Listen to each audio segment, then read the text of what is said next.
I don't see it. Bolts, don't be trolling, dude. Oh, he's Damn, trolling us. already. Damn, Volts. Well, that's a perfect introduction to 2017 and the B3 Gaming Cast. Welcome to episode 37 of the B3 Gaming Cast. Even 2016 couldn't kill us. This is your host, as always, Janzer. We've got Count. It tried to kill us. Actually, I tried to kill us, I think. But how you doing, everyone? Tried to kill you. It's true. Yeah, it's true. And my own body tried to kill me with fever, nausea. And that's GamerTron. Nation. Nausea. You've been watching your Titanfall 2 videos again? Oh shit. Wait, what the heck is that supposed to be? I'm just messing with you. I you. have something to say about one of your videos. We'll get into that. Yeah. Oh shit. No, wait. It's a comment. Instead of leaving a comment on your video, I would leave a comment on air. You know. But speaking of comments, we did get a nice little shout out from Shipper Heroes, so that's awesome. Thanks for listening to our podcast. Count, I think, is going to follow up and see if he can go live over there with y'all. Oh hell yeah! I'm excited about the game. I'm excited about any kind of new superhero MMO game that takes City of Heroes place. And the other one kind of it seems like they're dragging their feet a little bit. The City of Titans. So okay, it's going to be a race for me who gets done first. Which one? Quick question with Ship of Heroes: are they going to be doing like a free to play model, or that I don't know that people can try out? I think I think they've said that their alpha is going to come sometime this year, which I seriously doubt if City of Titans alpha is going to hit this year, but supposedly they leaked it on Facebook or something like that. But talking about City of Titans, but I think Ship of Heroes is a little further along in their process. So, well, maybe we can get one of the devs. I would love that. I will be in contact with them on Twitter a lot. I'm going to try to if they get forums up and all that. I'll be checking on and following all that out because I'm excited about a new superhero MMO that's not crappy DC Universe Online. Count loves his superhero MMOs. It's yes, absolutely true. I do. Like where I can make the character my own, Marvel Heroes. Well, Marvel Heroes, you can't make the character your own. I want to be able to make the character my own. You know what I mean? Oh, right. Create my own character from scratch. Right. The Count. Oh, jeez. That's where my name came from. Yeah, cringy as it is, but Yeah. Hey, let's get on with it, guys. All right. Enough about my worthless ass. Let's get giving you some time to shine with your superhero. Yeah, I don't know about shining. All right. Well, you guys just want to talk about 2016 games that we enjoyed? Speaking about shining and all that. Yeah, get right into it. Yeah. Oh, get right in. I think we all have compiled a list, haven't we? Yeah. Think so. And then we're going to have to debate and discuss and have a big battle royale over the B3 Gaming Cast. I don't think there's going to be too much debate. I think that we're all on point. Most of the way we're on the same page here, I think. There's definitely like what our favorite game of 2016 was. I think we have one game that we'd probably all agree on. Yeah. There's no doubt. Dark Souls 3. Oh. Right? Wait, hey, by the way, how's the audio level if anybody can tell us how the audio level is in the chat, let us know. That would be awesome. Yep, indeed. Would really appreciate it. Mm-hmm. Yeah. Yeah, go ahead. Anybody. Count. What's your list look like for 2016? Oh, yeah, my list. I do have it written down because I don't really have it. I'd even go as far to say maybe not even just games that came out in 2016, but games that you played the most. You know? Well, I kind of want that too. This year is the game. This year's the game. This year. Bolt said this year. What did he say? Said you're too loud. I'm too loud. I can turn them down a little bit. Hold up. I got this.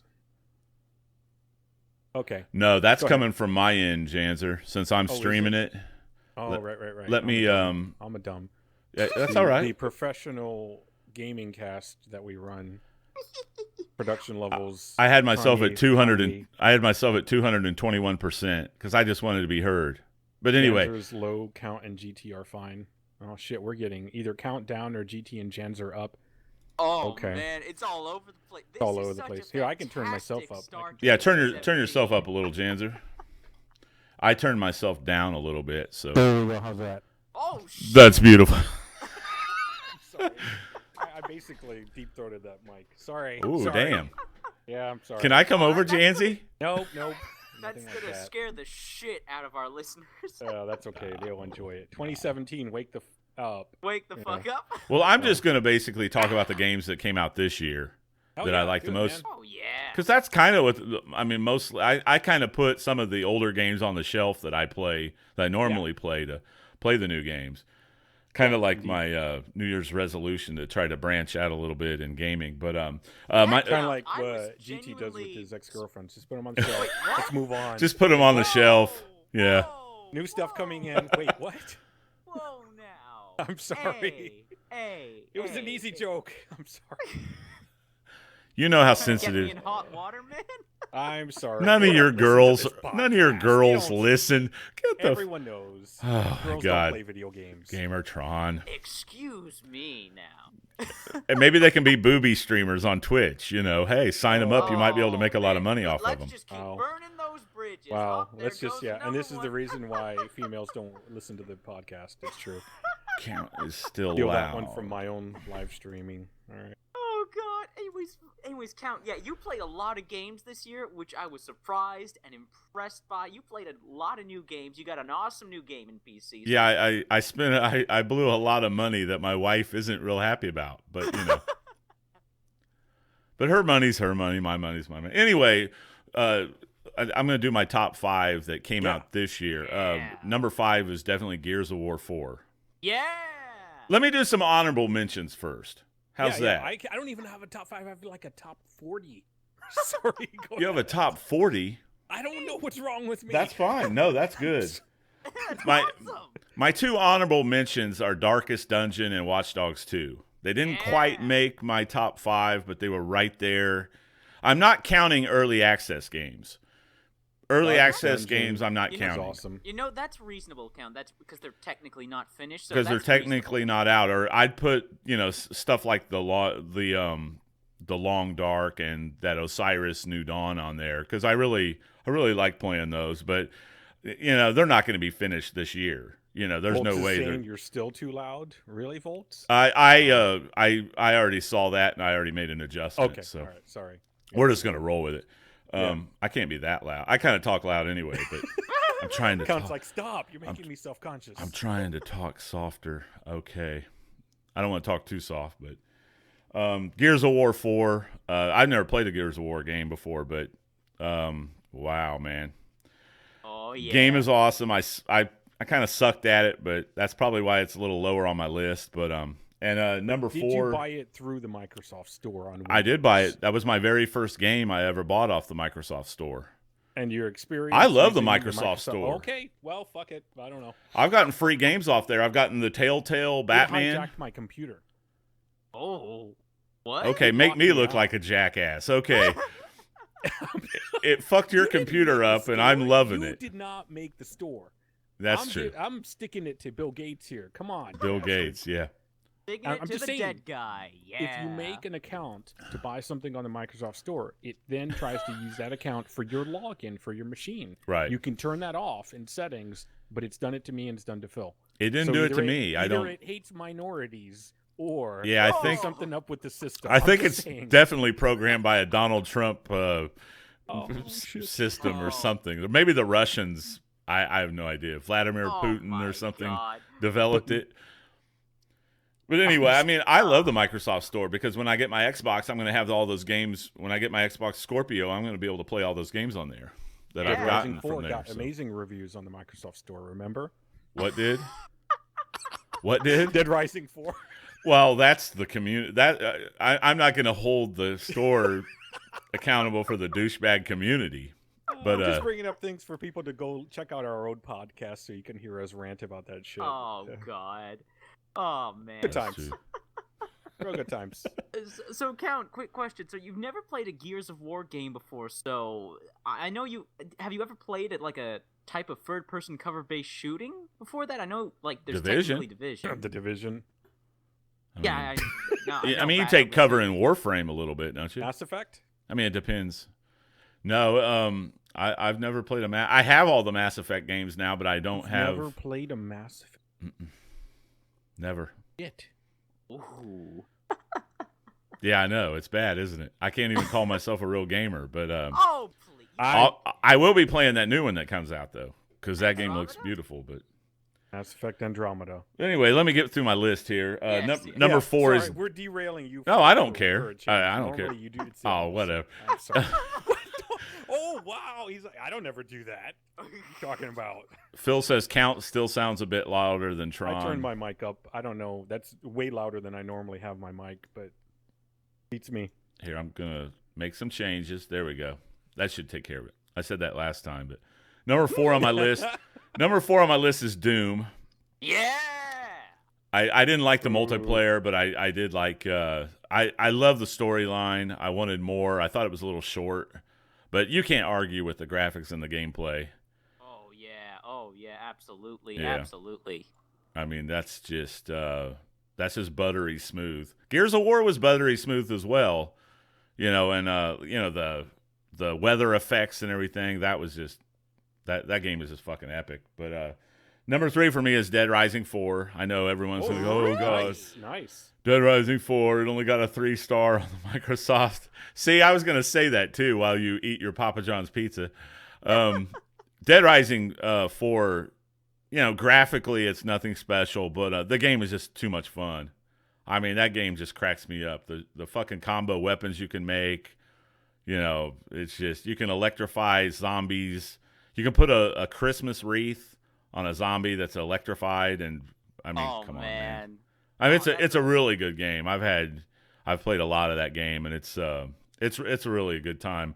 No timed events. Like I said, I think I played Dead Rising 2 way back when, but a little bit, but I don't want to be timed. It's more open world, kind of feels more like Grand Theft Auto, kind of Watch Dogs, a little bit thrown in, with zombies. So Watch Dogs 1 or 2? 2. I didn't play Watch Dogs 1. So it had a lot of vaginas in it? No. What? Zombie vaginas? Yeah. Yeah. Oh Very- God! Please, very well no, detailed. God. Lovingly animated. I mean, not animated. That would be something different. Jakey says That'd be no way snap different. map love. Lovingly modeled. I tried the snap map, but I just wasn't really into it that much. Snap I mean, map is, yeah, okay. but But number 2 is Titanfall 2 for me. Yeah. Yeah, I kind of bashed Titanfall 2 a little bit when I played the tech test on the PS4 because it really felt kind of sluggish, to be honest. The tech test did. But when I got the finished game on the PC and it runs so good, and I mean the game just speaks for itself. Fucking awesome game. Oh yeah. I mean, it's just like it's like, anything you're going through, any problems or anything you have, once you start playing that game, like all that shit goes away because you actually feel like you're fucking in battle, with the Titan and everything. So, See, yeah. this is where this ties in with the video that GamerTron did, named Ooh. the video game that disappointed me the most in 2016. I saw that. Oh. That's oh. Titanfall 2 for me. That game disappointed What? me the most. You didn't yeah. play it. I don't Yeah. have to. You know why? No frontier defense. Oh. Oh. What am Well, gonna I do mean, with the that's a game? personal. That's No, like, that's. I'm gonna go play Pac-Man, but you don't actually eat pellets or run after ghosts. But that's If they're like, yeah. That's well, no, that's a number fair one. assessment. Number two, shitty sales. Number 3, the community is dead. Go look No. at who's streaming it right now. Oh, who Like gives a 200 crap on people. On Twitch? Who gives These a are crap? They don't indicators matter. of how well a game is going to function over a period of time. Yeah. They're bad indicators. You can't ignore it just because you don't like it. I'm not Like ignoring- Twitter and ISIS. That's all I'm just Yeah. saying. What? I know. I You hear you. can't ignore it. So it disappointed me the most. It disappointed me the most. Well, I mean, that's deeply personal because you really like that. It is deeply personal. I'm telling you, Absolutely man, right. you would forget if you would play it, you'd forget some of that stuff because you And didn't you're always absolutely- play. you're You didn't absolutely right. always play Frontier Defense on Titanfall 1. That was No, I did not. You're right. Yeah. You're absolutely right. It's the same thing that I did with the Division when I was like, whatever. And it's the same thing I did with Elder Scrolls when I was playing the trial. I didn't want people to get hyped because I wanted them to just try the game themselves. So There's a lot of people playing Titanfall 2 on the consoles, though. I'm telling you. yeah, well, There really is. You know, They may not be streaming, but there are a lot of people playing it. So Yes. honestly, it seems like consoles have a tighter community overall.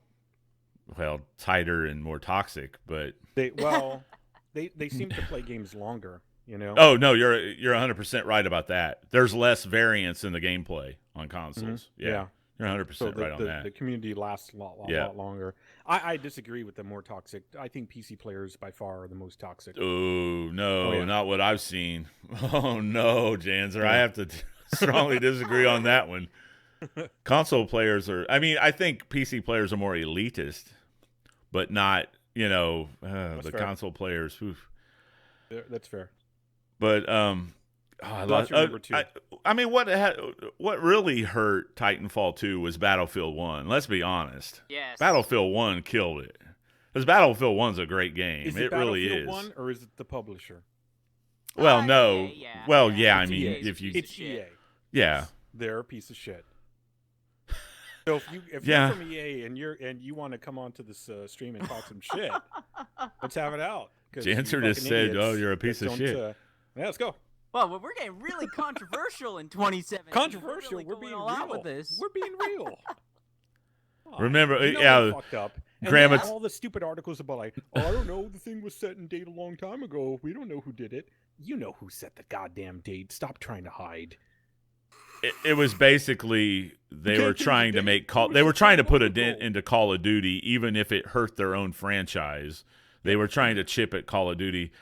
What they did is they were like, we can sacrifice Respawn for as the developer for Yeah. Battlefield. Yeah. Yep. It's like, oh, but Respawn, sure, come on over. Even the lead developer of Respawn was like, or the creative director was like, well, yeah, they told us apparently they were going to help us out in any way, whatever that means. They got salty during comments, you know.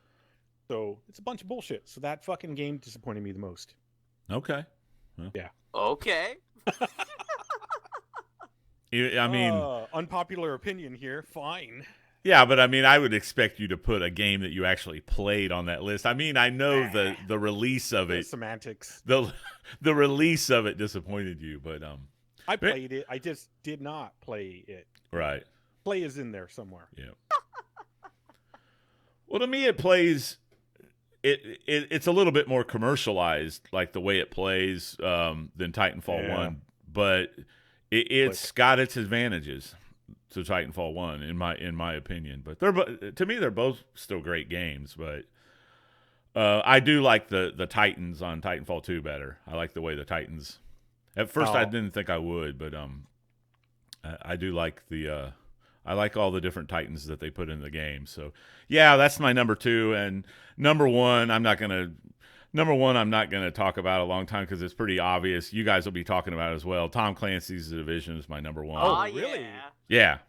I thought you were gonna say like Black Desert or Black Desert came out in 2015. Marvel Heroes. Or... What? That came out in 2013. What did you play for the Janzer. first half of the year? Janzer, you are losing What it. did you play for the first half of the year? We were supposed to do our favorite games of 2017. 16. Or 16. God, see, now you got me fucked up. Oh man. You got me all fucked can up I now. actually get troll count? But Oh, shit. Tom Clancy's Division, that's the game I had the most fun playing. Tom Clancy's Barbie's Horse Adventures. Oh God. What? Oh, I'm sorry. Wildlands. Same thing, right? Yeah. Oh. Zuragon says, ironic, I'm playing The Division. That's ironic? All right, but But he used to show up to our streams and be like, "Stop talking about the Division." Remember? No, Yeah, that was Evolve. No, that was Zuragon. He would be like, "You're Yeah. still talking about Division?" No, he'd be still. You're still talking about Evolve. well, and The Graham Division just as well. Graham just said that early podcast Tron was all about The Division, and I had always said that's a game I wanted to try, and now I'm saying I'm kicking myself for not getting it when it first came out. But that was a game. Every single episode that Tron rambled on about The Division, I was like, man, I need to get this game. I need to get this game, and I waited for a sale. I'm glad I did. I was the opposite. I was like, whatever, get out of Yeah, here. you weren't feeling it, and now it's your main. Now it's your new Warframe. Well, to be fair, Ooh. it sucked when it launched. That's true. It was garbage. That's true. And No. they It wasn't decided garbage. to we're going to take this. Yeah, okay, so it was like clay, an unformed block of clay. Yeah. That's better. And I mean, they were like, let's go ahead and shape it because it was people clueless. paid It for was this. kind of clueless when it came out. Yeah. Yeah. They really shaped it up. So now it's pretty nice. It's pretty good. Except for the inventory management system, which is absolute garbage horse shit. Yeah, I agree with. in I the love the world. loot It's horrible. system. I love the loot system's addicting great. loot system. Loot all over the It's great. place. I love that. But Yeah. that's like RPG, but I just don't like I don't like the inventory system at all, but Oh yeah. they'll make yeah. and like you said, they could add on with profiles. You could do build profiles and save that profile, like to a Right. little armory or something. Yeah, because if you want a sniper build right now, and then you want a shotgun build, and then you want an SMG build, and you want an assault rifle build, fuck you. You can't. Yeah. Because it's too much gear, and you have to specifically tailor each piece of that gear to that build in order to maximize it. And it's just not going to happen. So what you got to do is make alt characters and play Barbie dress up closet, and then there's all your four characters, and Yeah, they need a system of imprinting builds. And then, wow, I mean that would, that would really that would add to the longevity of the game for one, and just the fun factor. You could just go back and basically hit a button, hold down the square button or something if you're trolling, and there you are, poof, you're in your new build and ready to go. So Diablo style, just a lot of, swap out and the that's items nothing new for MMOs, to do right. that. So If they want to be a true MMO, which I believe the Division is an MMO. It's just Oh yeah, it's inarguably. it's like a hybrid It's a type hybrid MMO, version, yeah, kind of like Destiny, Yeah, it's very very close to being, but it needs a decent management. Yeah. So and that's a pretty strong fucking list, dude. Well, I mean, Yeah. it's not. I know a lot of people are like, "Oh, the Division should be." I'm not saying it's the best game. It's not the best optimized game. It's one of the best looking games in my opinion. Oh yeah, it's a gorgeous game. I But you're love just saying it was your I love the favorite. mechanics, the firing. I love the gunplay. The guns are. I mean, I always think of that movie Heat when I'm in a gun battle. When they're in Yeah. downtown Oh, L.A. having that bank robber gun Mhm. battle, and you can just feel how visceral the guns are. And Oh, I yeah. love the way the guns I would feel love in that that. game. As like a little DLC, just replay that. Oh god, it's That would be awesome. Yeah, so fucking good. but Okay. I mean, that's it. That was the game that Honorable mentions. That was my favorite. Yeah, my Darkest Dungeon, Watch Dogs 2.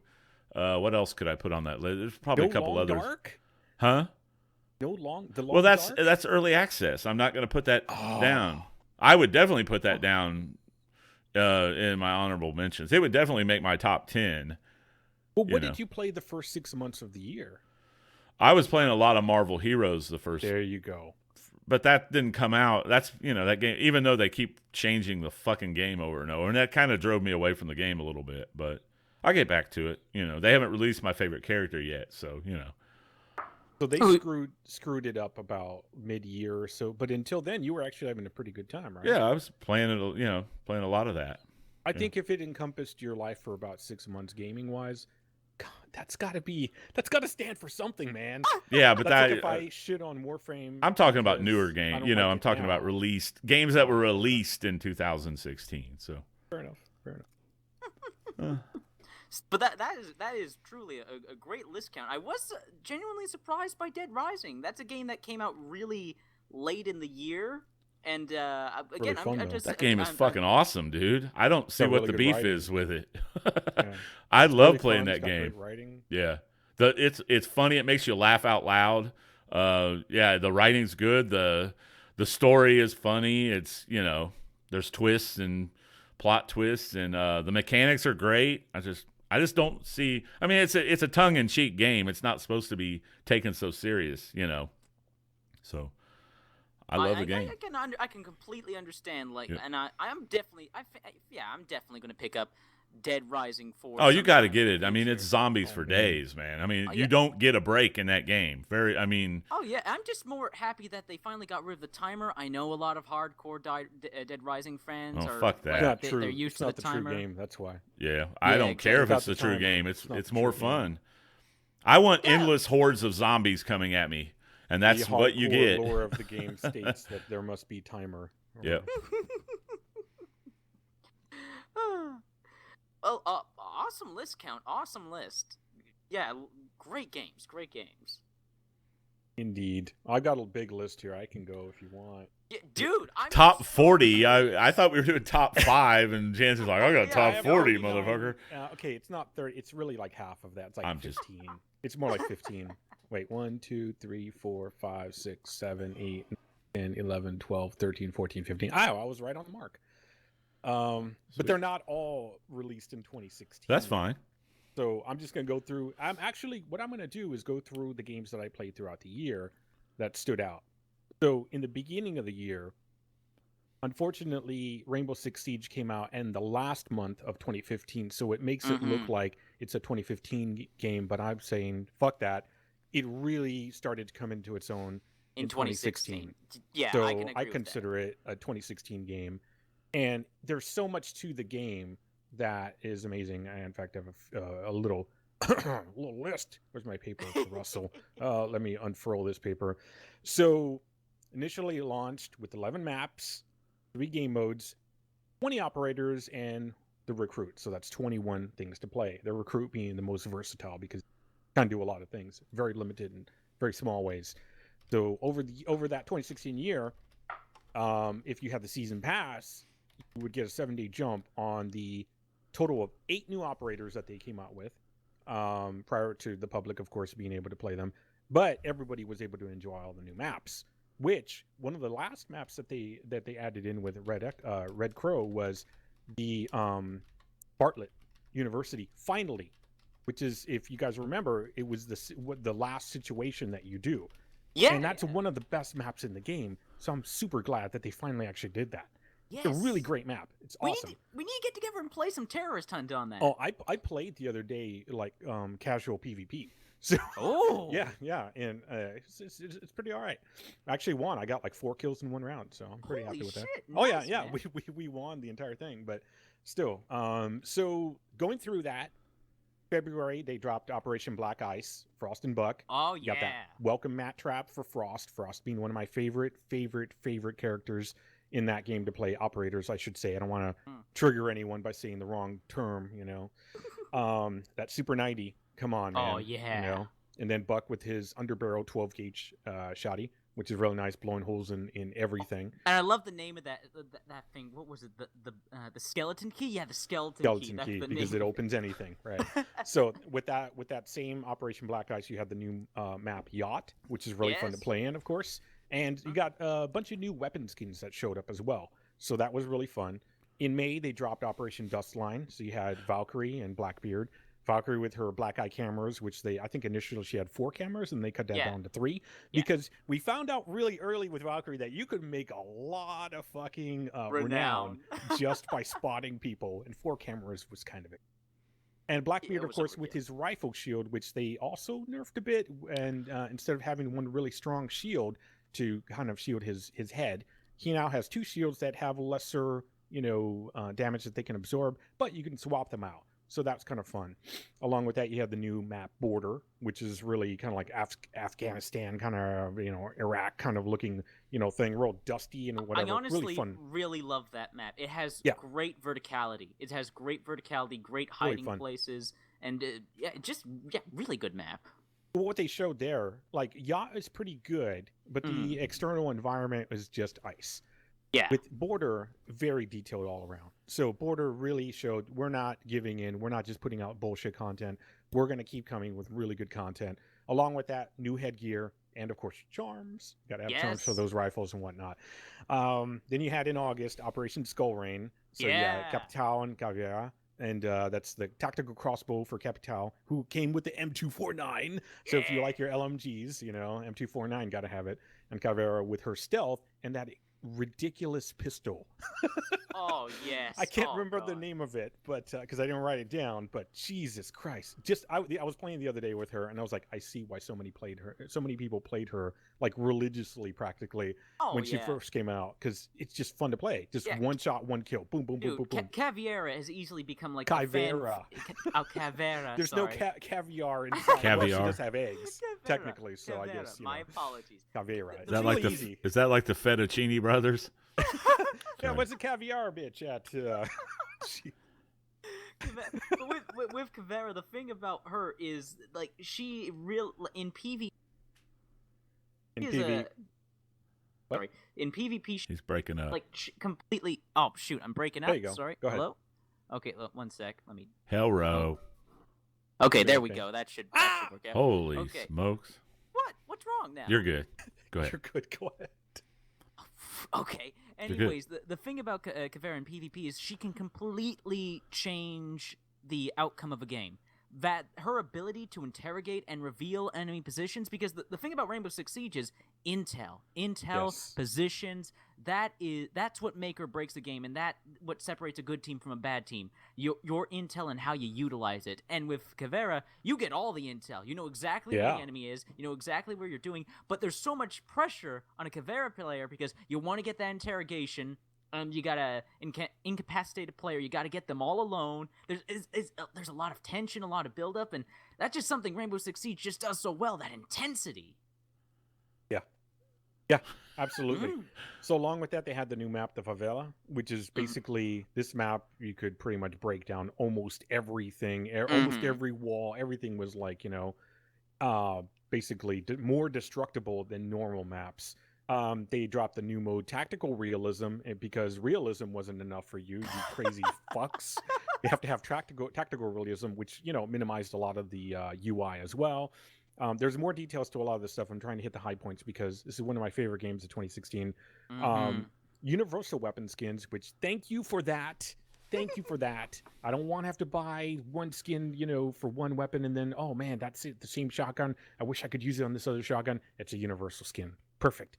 But also impact grenades were added, which blow pretty big holes into walls. Really fun. Plus, they sound amazing. And claymores. Claymores, fun as hell to play with, of course. Put it on the ground, terrorist walks into it, goes boom. So really great for covering your ass. And then, of course, in November, Operation Red Skull with Hibana and Echo. Hibana having the drone X-Kairos and Echo having... I'm sorry, all the way around. Echo had the yokai drone and Hibana has the... It's kind of like a weird little grenade launcher-ish kind of thing. It shoots out like 3, 6, 9, I think 9 projectile. I can't remember what it is exactly. It's 6 is it 6? Yeah, they embed into a wall and then they eventually explode. It's kind of like basically thermite light. Yeah, right. thermite Yeah. light. That's what I was getting at. She's kind of like thermite, but the holes that she makes, you have to shoot like 3 in a line vertically in order to be able to walk through a doorway, to make a new door or whatever in a wall. Along with that, you have the skyscraper, which is very like Japanese looking, and you now have Barbie battle dress uniforms for your for your operators because you need to dress them up in little jumpsuits, which is very welcome. So goddamn, if that wasn't worth it, I mean, they really showed that they were not going to give up on this game, so that's awesome with all their content. Oh yeah, Warframe, Ubisoft take a Montreal. fucking note. Ubisoft Montreal, they really went above, like, a lot of their previous games came under a lot of fire, a lot of criticism, so they went all out. They gave it their all with Siege. Yeah. And that's what Digital Extremes needs to do this year.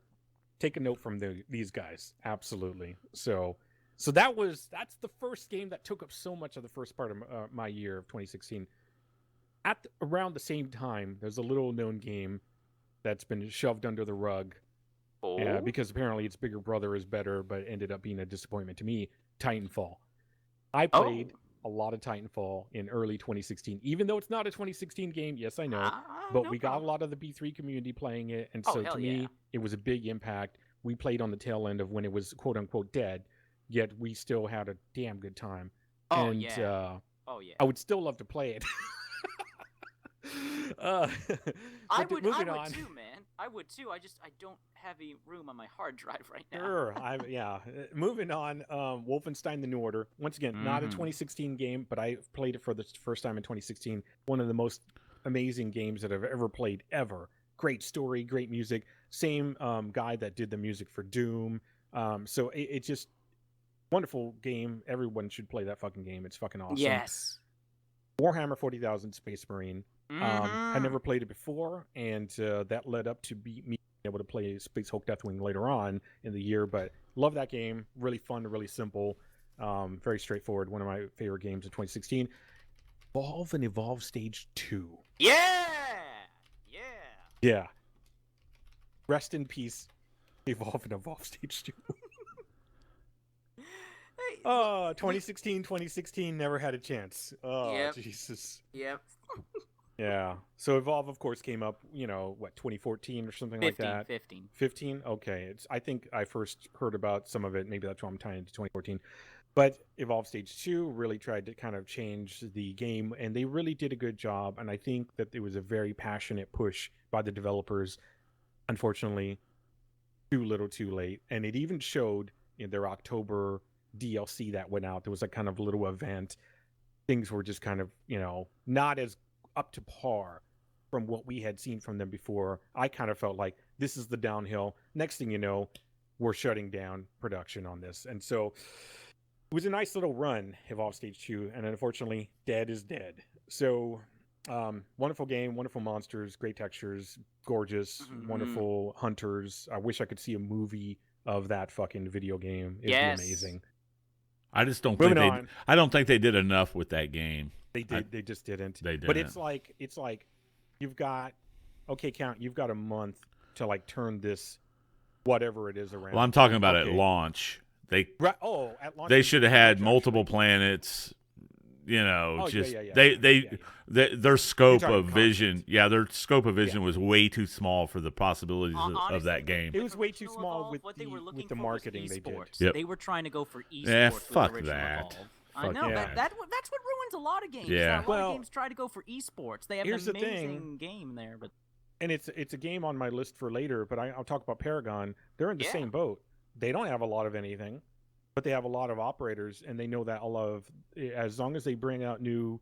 I'm sorry, they don't call them operators. They're new characters. Yeah. That's going to keep people interested. So really, all that they had to do with Evolve was just put out some new content and drop it out timed over time, versus here's our big marketing push. There you go, and it costs all this money. It just that turned me off. That's not a game really that I would lean towards making that an esports game from launch. I mean, it's not like a MOBA. It's not. You know what I mean?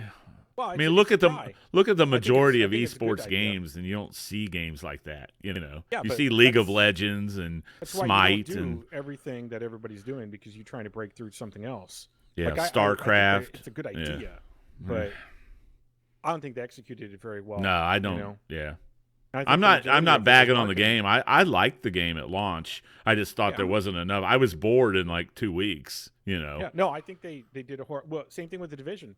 The Division was okay at launch, but then everybody got bored with it by March or by April or May, something like that. Yep. There was a huge drop off in June, and how do I know this? Googling.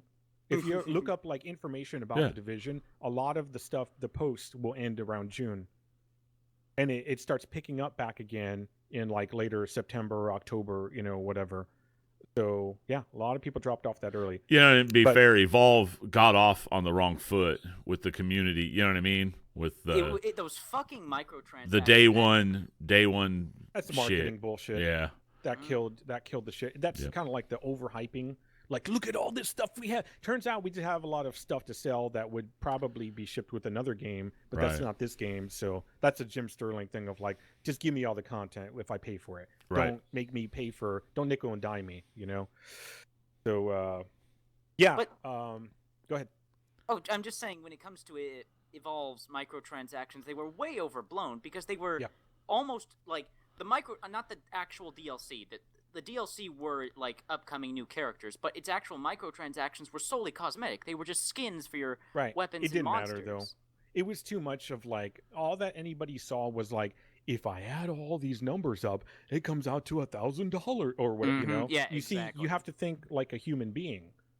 This is the problem. This is the problem that I had in my industry too, with like web development and small businesses. Is people couldn't think like humans do anymore. Developers would think like, well, developers, which is like, well, we put this here and put that there, and blah blah blah. And it's like, yeah, but that's like 6 steps. Nobody fucking wants to do that. Same thing with the marketing people. Well, we need a form with like 20. No one's going to fill out a 20 fucking field form. I don't care how much you need it. They don't care what you need. It's their time. You know, you have to think like a human being. When you stop having the ability to think like a human, well, then you're not going to fucking connect anymore. You know, that's just all it is. And if you're trying to sell something, and what you need to do is connect. That's why Titanfall storyline worked really well, because they knew to connect the Titan give it some kind of emotional pull. Yeah, with the player, right? So make it a story that they could connect to. Anyways, next game that I played, Warframe. I actually played a lot of Warframe in the beginning of the year, and it was the death of Warframe for me. It's just, you know, I hit Mastery rank 21, but, you know, I attempted to do some new content on it. I just kept running into this whole thing about the community being fucking humorless. Nobody could take a joke. Nobody wanted anything funny. They just wanted to hear negative shit about Warframe, about the developers. They wanted to hear all the bad. And that's not what I actually do. I know people may think, oh, Janzer's salty, so he's going to be mean about stuff. I'm actually not. I love games. I love all that stuff. And I really hate focusing on the negative aspects of things. If I ever do, it's to play it up, because I think it's hilarious, you know, because it's so ludicrous how far I'm pushing it. Like with what I said about Titanfall 2, it's not my most disappointing. I'm disappointed that it didn't do what it should have been able to do. And that's not really the developer's fault. That's more the marketing fault, you know. And honestly, kind of gamers not picking up the torch and saying, let's fucking get this going. This is an amazing game. Now, I can't even really blame them, because I heard so many gamers say it's an amazing fucking game. Yeah, it's on the top 10 list of like every big YouTuber that does the best games of 2016. It's like right in the middle of all their lists. Yeah. So that's really on the marketers and publishers. And so I hope that their little deal they made with themselves to sell a few more copies of Battlefield worked out for them. And but there are reports that the sales have increased in the game. Oh, sure. Yeah. Over time. Yeah, over time. Definitely on console. Definitely on PlayStation. Especially when you cut the price in half. You know? There you go. That makes a big difference. But having to do that so early in its life cycle is a bad indicator. Right. That's true. They would have gotten those sales later, you know. I don't think the community's dead, though. You said earlier the community's dead. I think it's not dead. Once again, I was overblowing things. Comedic effect. Yeah. But it is not as great.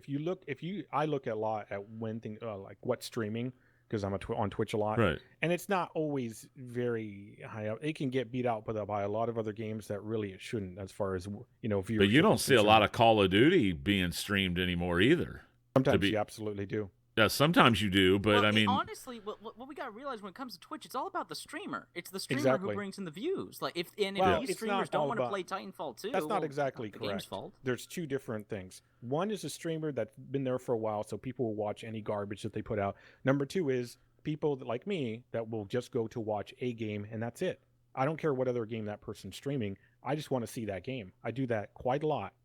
So you used to see tons of streamers streaming Call of Duty. You still see quite a bit of Call of Duty, but you don't see near as much as you used to on Twitch. 2016 was a fucking amazing year for video games. So you had quite a lot of games at the end of 2015 as well. I mean, Rocket League was such a huge game, and it still is. Shit, I still see it up there on the list. Oh, yeah. Overwatch kicked ass when it came to shooters and changed what people thought. So, but none of us played except Tron, so yeah.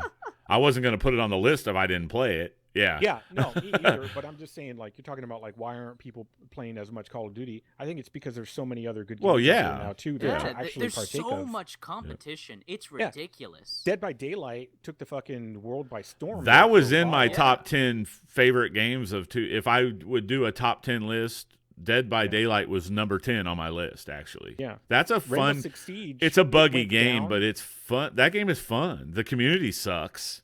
But the game is fun. I mean, the community's garbage in that game. They'll leave the game if you're not like top tier elite don't have all the perks. You know, I'm like, Dead by Daylight? Yeah, after 4 days. That's any game that's competitive. Yeah, but after people 4 wanna push days, is that, Janzer, yeah. they were leaving and putting in the chat like, "Oh, this guy doesn't have this perk. He doesn't have the level 50 perk yet." I'm like, well, "Fucking, the game's been out 4 days, douchebag." I mean, what the fuck, you know? But it's a great, You run into the same shit like when I streamed The Division. People are like, "What do you have that build? Why is it so garbage? Why is it so shit?" It's like I'm just streaming a video game. I'm not here to compete against you directly. I'm sorry. But at least people like aren't at the store. I didn't realize Jesus. it was her. But people aren't bailing out on your game after 4 days. I mean, people Dead by Daylight, they'd wait until the matchmaking process, kind of like Evolve's matchmaking process, and just fucking bail. If you didn't have the top perks, they'd bail. That's the same thing happens in Elder Scrolls. The same thing happens in after a lot 4 of games. days. I don't know about what you're saying about like after 4 days. But I'm just saying like in matchmaking, if you don't have whatever it is people are looking for in order to quote unquote win, then they're going to dump you. I can see that after a month of the game being out, but after is that game that deep? Apparently, I don't know. Right. I don't think it has like a huge skill set that you need to like. Oh, I'm going to grind away for, you know. So it'd probably be like that. Yeah, I mean, there were people probably playing that game 24/7. You know, the hardcore, you know, people that have nothing better to do to play video games probably just sat there for. Yeah, I'm talking to you, Janzer. I'm just kidding. Get a life. But anyway, you know, they're expecting everyone. It's not like a casual game. They expect everyone to have all those perks and everything when you're. But it's weird that you brought that game up because they sold a shit ton of that game because it was a good price. I mean, to be honest, No Man's Sky world by storm for a bit. Yeah, No Man's Sky should have looked at that. You know, No Man's Sky should have looked at a lot of things, especially the truth. Should have looked at the truth and maybe making it a lot cheaper game. Okay. Yeah. They were exonerated of any wrongdoing. Horse shit. So, no, that's official. Yeah, well. So they, you know, it's some article about like they had an official look into like whether or not it was false advertising. Right, exactly. And they said nope, nothing was false. Yeah. We're good. Apparently, we got paid enough money. Yeah, so 2016 was the end of Warframe for me. I played the last I didn't play the very last one, Glass Gambit, but I did play the Queens or whatever. I don't know, the wormy ones. Oh, shit. Oh, what's it called? Yeah. What's it called? I found it fine, but a lot of the community was War like, Within, that was the name. And I was like, I see where y'all are coming from, but I think that maybe it's too much investment and I don't have that. See, when I don't care anymore about it, then I'm like, okay, I'm probably done with this game because apparently I should be as salty as they are. And I wasn't. I was just like, okay, that was a campaigner-ish or something. Oh. And so I was like, I think I just don't care anymore is what it is. So, but Doom. Yeah. Doom came out. Was amazing. Played the campaign. I marathoned the fuck out of that game at one night to finish it on Twitch. Like a 6 or 8 hour long stream. I don't know what it was. GamerTron hung around for like the entire time. It was like 4 a.m. or something. Who knows? I was out of my mind. Finally beat it on like whatever the hard or harder difficulty. I can't remember. Ultra violence. Finally beat on that the first run through. And then I just did normal. That's the whole thing is I think after that, because it drove me mad, I was like, I think I'm done. So I played a little bit of multiplayer. I was like, not for me. And then I played a little bit of Snap Map, and I was like, I don't really care for Trash Panda maps, and I don't really. This all seems like garbage. So I stepped away from the game, and I was like, well, that was a great thing, and I'm done with it. Yep. But then arcade mode. GamerTron started harping about arcade mode, and I was like, it's not that good. Shut up. Get out of here. I played it, and I was hooked. Yep. You gotta trust me, something about that. I don't have to trust you more often. It would be horrible if I did. But I would be stupid to not listen to words. So it's a balance, man, you know? So I tried it out, and it's great. There's something about that whole, I think Graham and I were talking about this the other day, like that constant feedback of like, your points are going up. Your points are going up. Oh, wow, your multiplier. Oh, you know, everything's going on. You're seeing your score going up, and you're seeing your friends list and whoever else might be playing it. It's fun in a fun competitive way, not in a I'm going to teabag you way, you know. Exactly. So yeah, I had a great time with that, and I still there's also something about like in there for speedrunners because that helps them to speed run maps. They kind of learn the map, and perfectionists that just want a really perfect run kind of thing, you know. Dude, the shit I've seen on YouTube, the stuff people have pulled off in arcade mode, like fuck. I wish I could be that good. Damn good fun.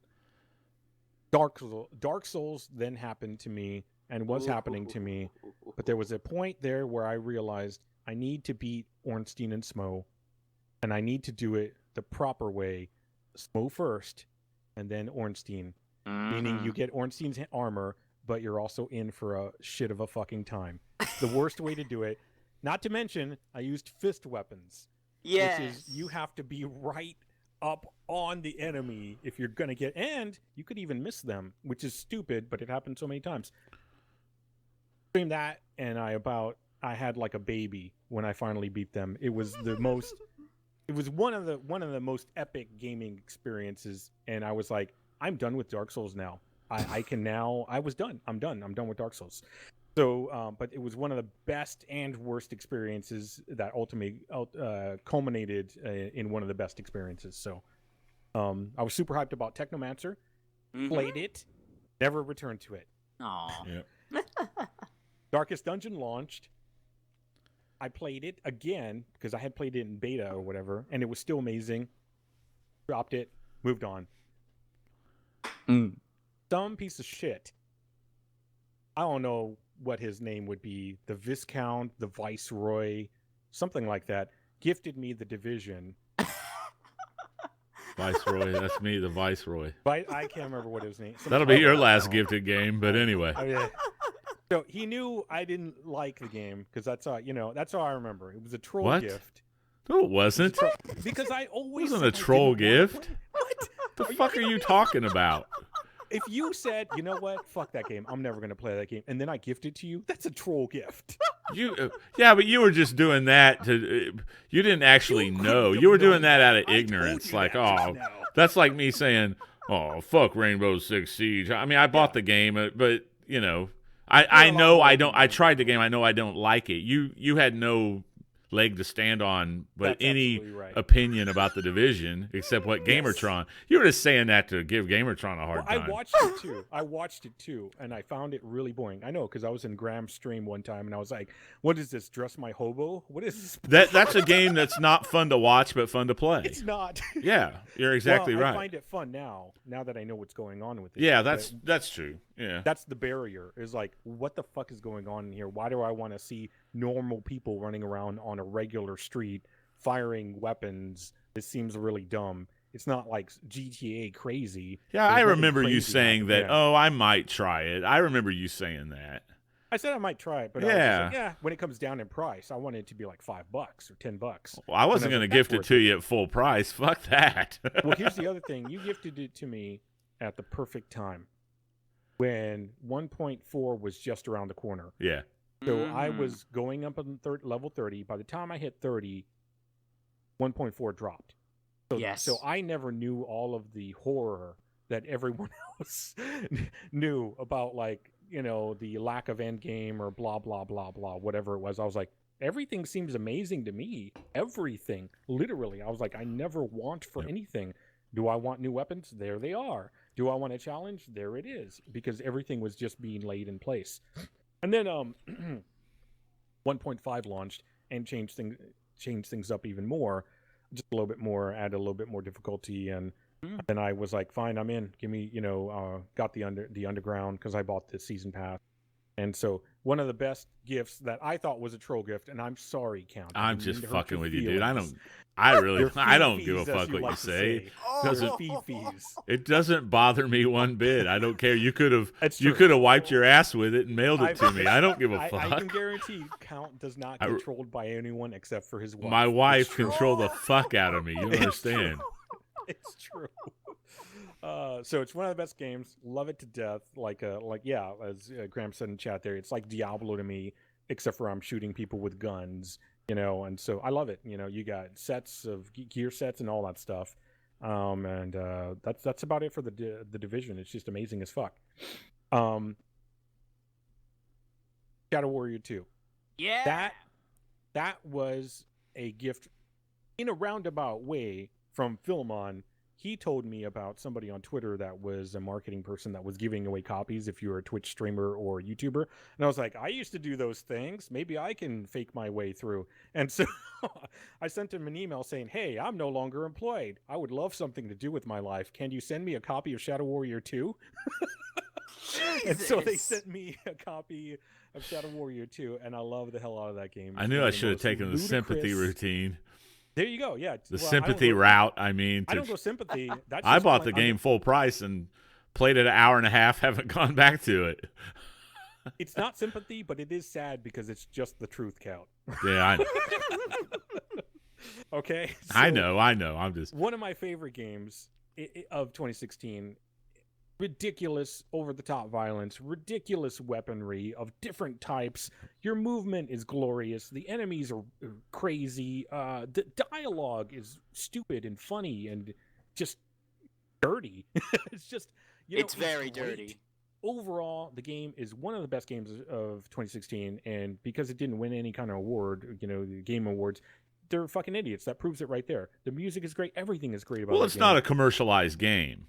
I mean, would you consider that kind of an indie game?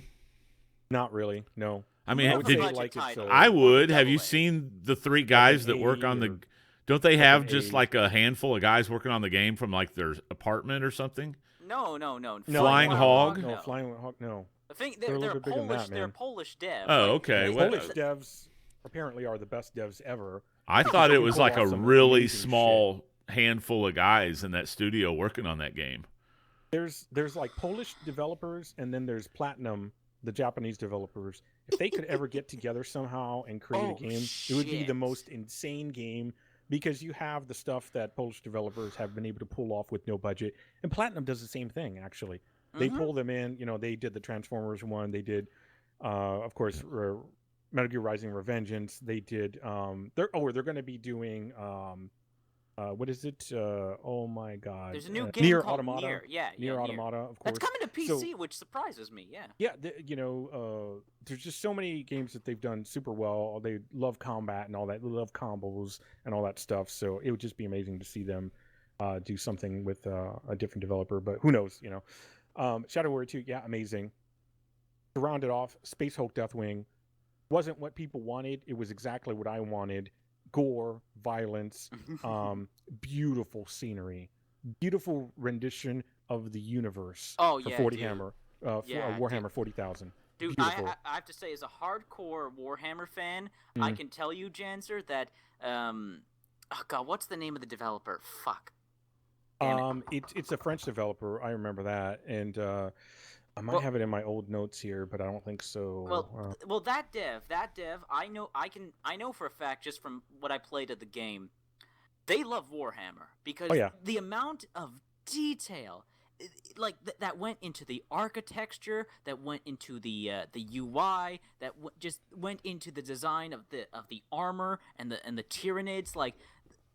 Little details that they didn't need to do, but they did it anyway because they wanted to. They genuinely wanted to. They wanted to bring Warhammer to life.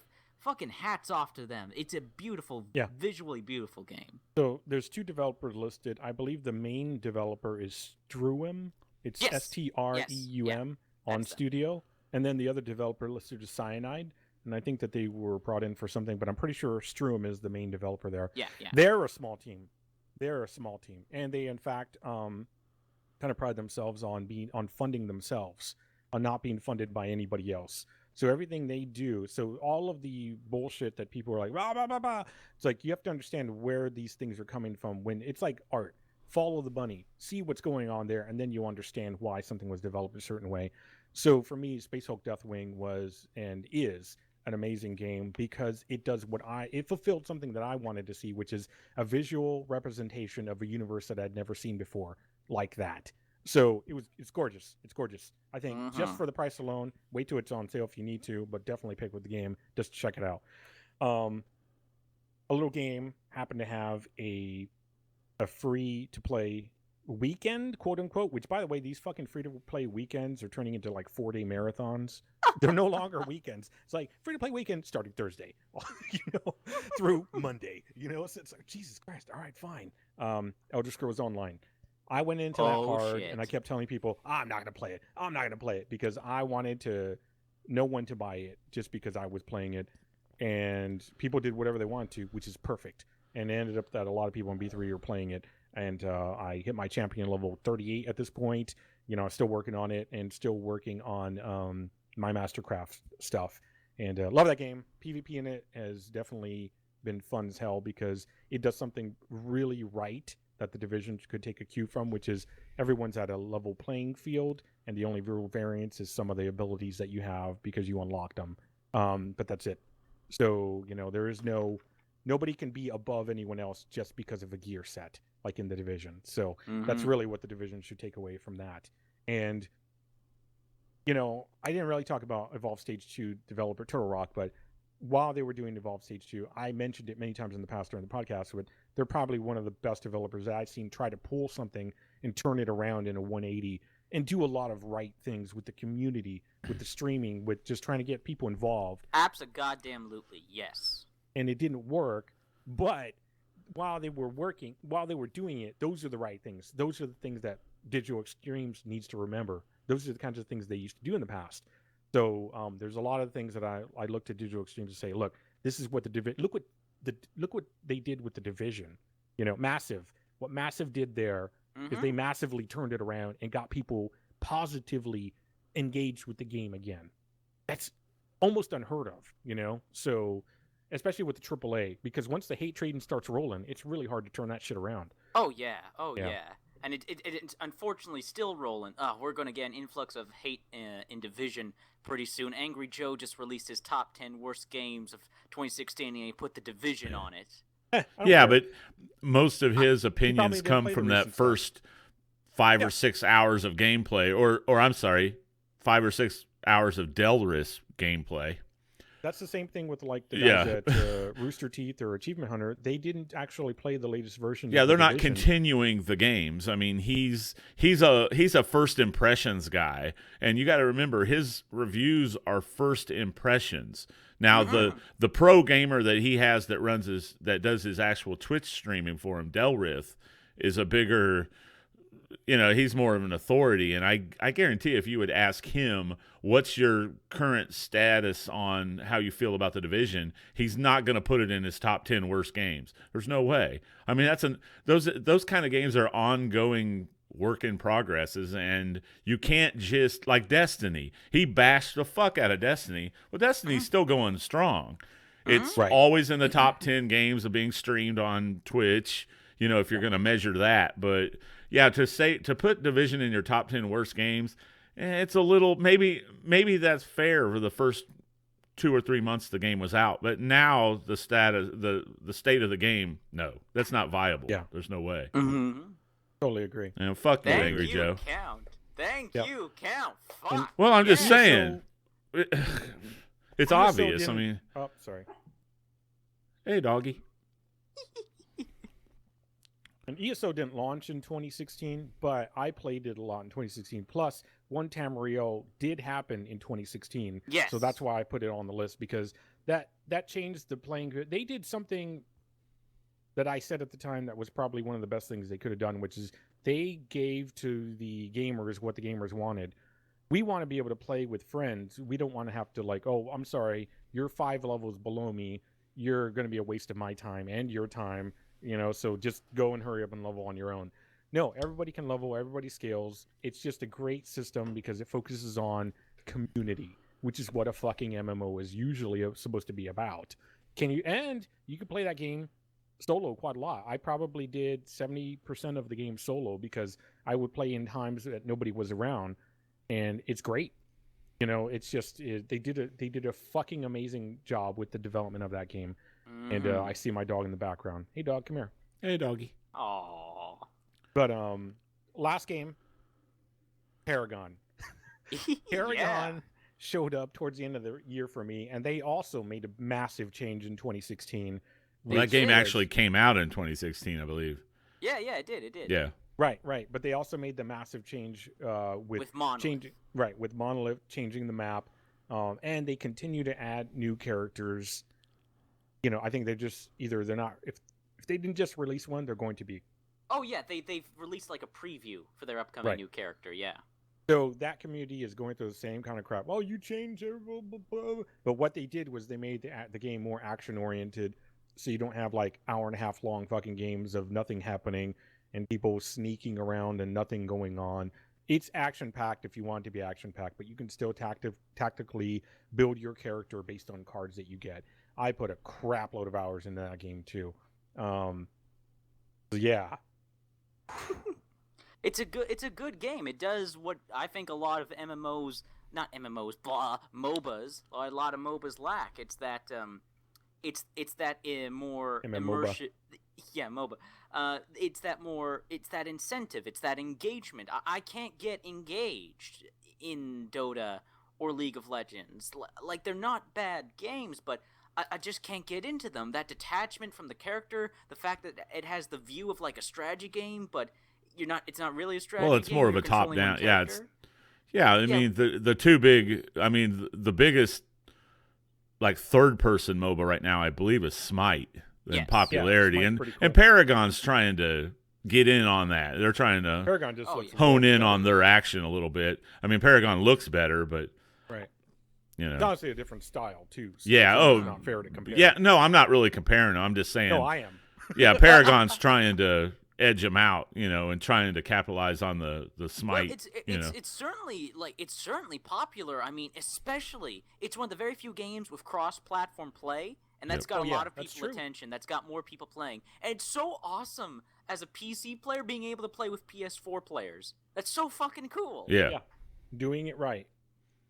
Very few games do that. Final Fantasy does that. Final Fantasy 14 Online does that, and DC Universe does that now after people harping about it for years. But yeah, it's kind of rare that happens. You have a console PC merge. It's kind of nice. That's what would fucking save Titanfall 2. Cross-platform. Oh, that would be between consoles and PC. That'd help a lot of games. Fucking do it. I mean, if Daybreak, or I call them Game Break Studios, can do it for DC Universe, albeit it took them fucking years to figure that out, but I don't see why EA couldn't make that happen, or Respawn or whatever it is. EA's the publisher, I guess. So yeah.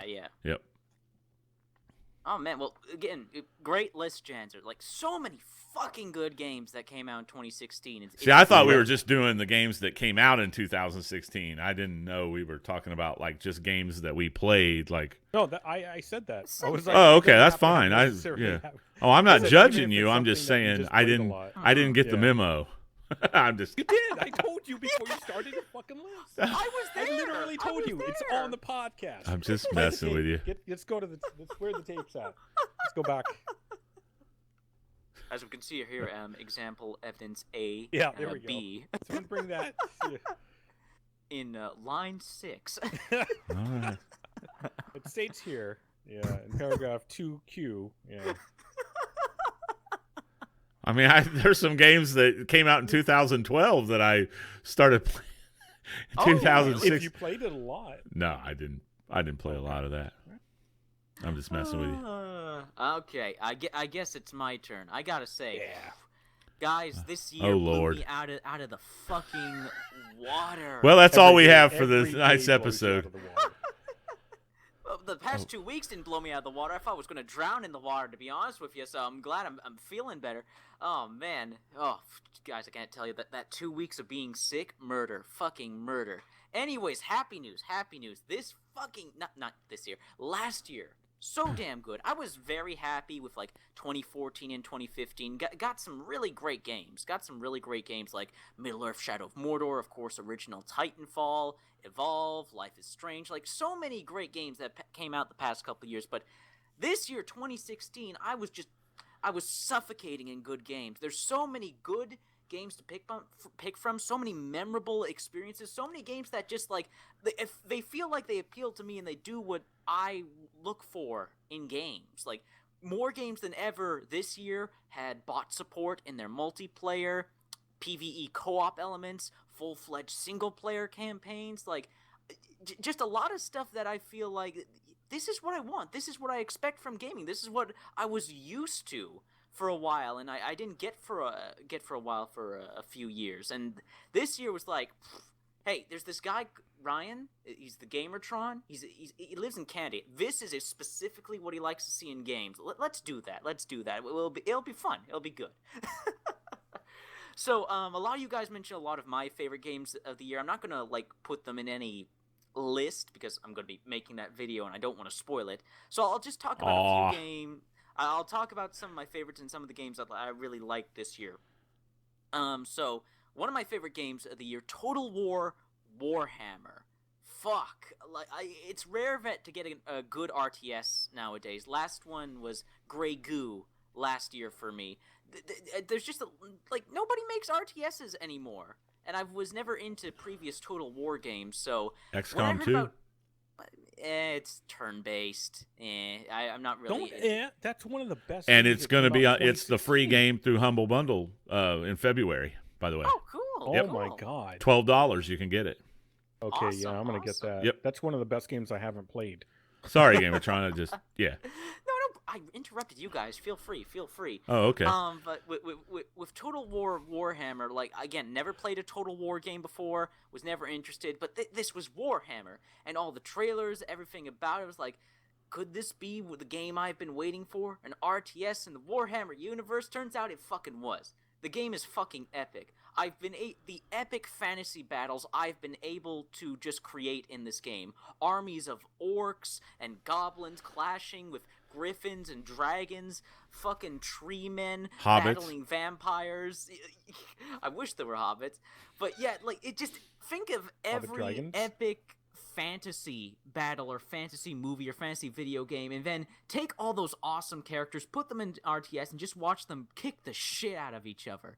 It's awesome. While the game does have a lot of DLC, which is a bit the base vanilla game is still mighty epic. There's quite a bit of content there. It's a visually beautiful game. If you ramp up the visuals, the amount of detail they put into the individual characters, it's fucking amazing. And I love Warhammer. It was great to finally get a game that brought Warhammer to life and gave you such power over the universe to just have a fucking blast. So much fucking fun. Another game I actually played just recently. You guys heard me talk about this earlier in the year because I was having so much trouble not being able to play it. Deus Ex Mankind Divided. Yes, microtransactions in the single-player campaign. That's shit. That's disgusting. That shouldn't be there. But I finally actually got to beat the story campaign recently. And if you like Deus Ex Human Revolution, this is more Deus Ex. And it was great. I love some of the new powers. And I've got to share a quick story. There's a new power that basically makes you invincible, covers you in this like nano armor type stuff. So I did this awesome thing where I lured a bunch of enemies into one position. Like, I made myself invincible with the nano armor. They all came up to try and shoot me in the face, like they're calling reinforcements and stuff. So eventually I got this room full of enemies shooting at me, trying to kill me. Like, wondering, what the fuck's going on? Why can't we bring him down? I throw out, like, a gas grenade that knocks out enemies, and before I know it, I have just 10 bodies all falling on top of each other getting knocked out by this gas grenade. It was fucking awesome. It's just stuff like that. Stuff like that where you get to create your own personal moments. Fucking love Deus Ex for that. That was great. That was a lot of fun. Again, it's shitty what they did with the microtransactions in the single-player campaign, but, it's still Deus Ex. It's still Deus Ex. It's still what I know and love from Deus Ex, and it was great to play that again. Fucking Dark Souls free. Janzer, you have got to get on that, man. Hey, I tried, but remember, I know it's the only game that made my computer fucking explode. Not literally, but figuratively. I'm so sorry about that. What it really did was it hard stopped the entire goddamn machine, making me, like, physically reset it, you know? That's some bullshit. No game has done that to my computer. I can't even remember the last game that's happened. That's usually so weird. Oh, yeah. But it's really not. If you just go look at comments, it's actually really common apparently for people to have crashing. Oh yeah, that game. You just have to Google. It's not that hard.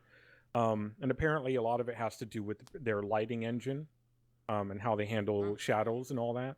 They just don't know how to do it well. Yep. I mean, I've just never had an issue with Dark Souls 3. That's fuck, man. I'm sorry. And Volts played it on his older machine as well, like where's a machine with the different older AMD video card. So it's configuration issues and driver issues and all that. Yep. And it's something they should have. It shouldn't happen on a 1060. I far exceed the recommendations with an SSD drive and a i7 processor and 16 gigs of RAM. There's no way that it should happen, but it did. So what do you want? On a fresh system. Again, so you didn't develop it. There's nothing for you to be sorry about. Yeah, but I gifted it to you, so I wanted to. I mean, I'm sorry if anything for not being able to play it that much, but I found a way. Basically, just go in there and turn the lighting down to a shitty level and turn shadows down to crappy shadows, so you don't get a chance to actually see the beauty of the game as it's you should be able to, but at least you can play it. So at least you can play it. It is in my rotation of games, and I'll talk about that sometime later. Okay, awesome. Anyway, with my experience with Dark Souls 3, I love Dark Souls 1 and Dark Souls 2. They're some of my favorite games of all time, and I was looking forward to Dark Souls 3, but I never thought it would be this fucking good, that it would actually become my favorite of the Dark Souls games. I love 1 and 2 so much, I didn't think, I knew 3 would be good, I didn't think it would be this fucking good. The combat has just been so refined and sped up. It feels better. What about that garbage katana wielding asshole in the very beginning? Oh yeah, he's a son of a bitch. No they doubt. Had to do that. It wouldn't be Dark Souls if they just made you eat shit in the beginning. Just. Oh yep. That guy was a pain in the ass. I actually made him fall over a cliff, which was I don't want to do that. I want to kill him. Oh yeah. He's going to die, but not like a Disney character, not like a Disney villain. I'm going to fall to his death. Oh, no, Jafar or whatever. I wish you the best with that, man. Me too. It's hard. Anyways, go ahead. Sorry.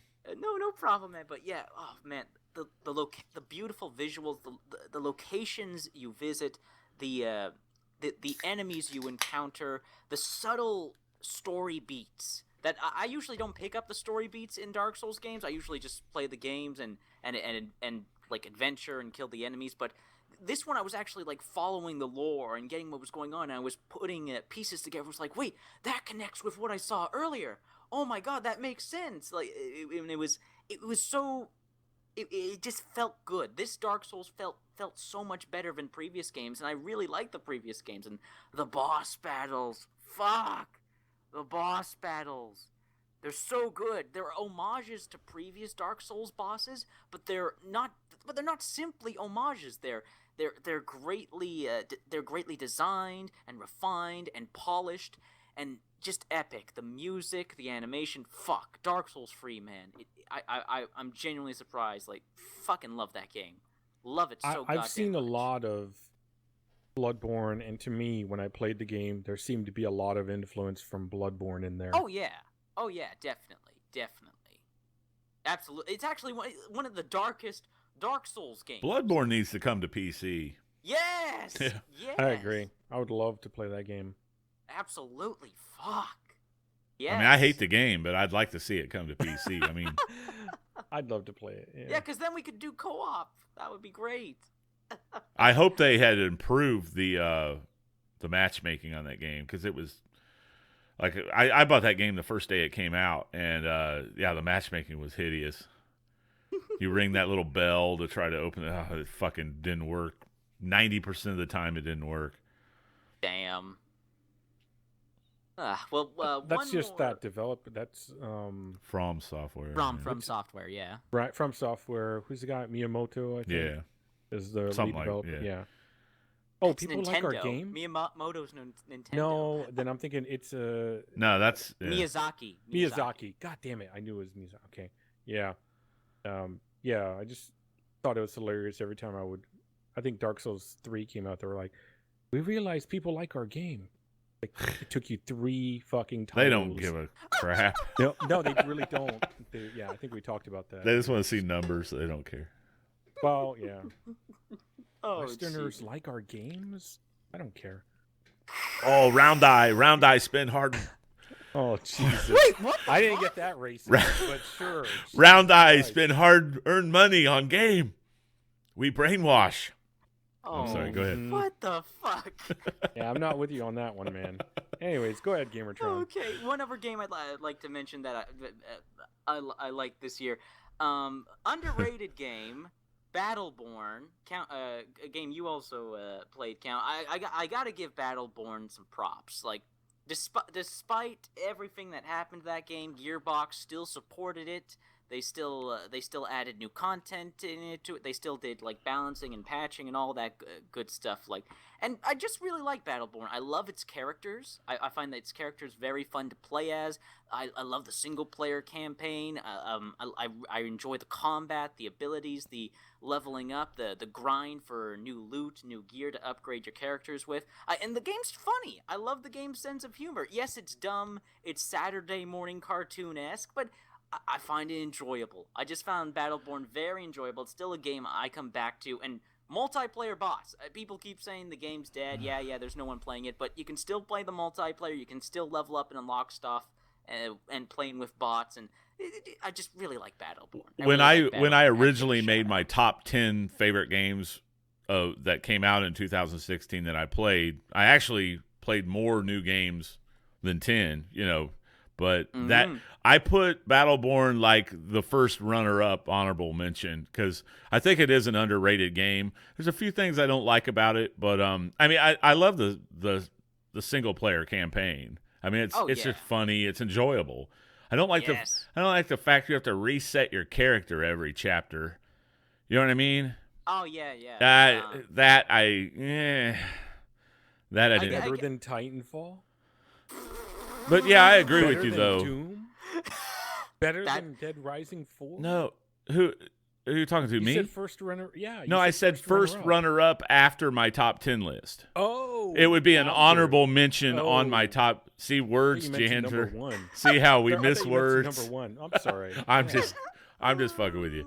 But no, you got that's good. No, if I did a top, I originally did a top 10 list, but we had to cut it down for time's sake. But yeah, I put Battleborn like number 11 or 12.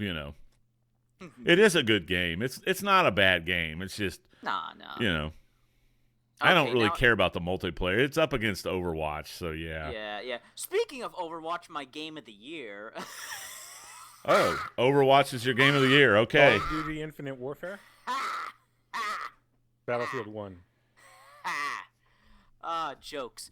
In all seriousness, though, Overwatch, I can understand why it's become a worldwide phenomenon. I understand why people love this game so much for marketing. Yeah, the pussy. Yes, exactly. But in all seriousness, it is a good multiplayer game. I cannot lie that for Blizzard's very first first-person shooter, they've never done a first-person shooter before. For their very first first-person shooter, they did a good job. Every successful star has a sex tape, and they had a bunch of them.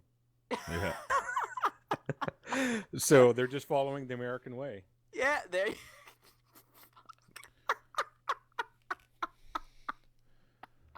Man. Yeah, so Overwatch was good. Overwatch is good. It's overrated and overhyped as hell, but it's good. It had a huge marketing. What they spend on marketing for that game, fucking $100 million. I mean, or shit. Dude. And I gotta give it to Blizzard. They had the perfect fucking marketing strategy for Overwatch. They gave it to the YouTubers first. They let all the YouTubers in on the closed and open betas, and they let all the YouTubers make videos on the game talking about how much they liked it, and that's they what did that with the Evolve. No, they didn't. They didn't give it out to YouTubers. Yeah, I remember YouTubers running Evolve. Maybe they didn't give it to. They had to have because those people just. Was it after the game came out? Because I'm talking about before the game came out. Because Blizzard gave Overwatch to YouTubers months, almost a year before the game came out. Really? They had life-size statues of their characters. Force Gaming, Total Biscuit.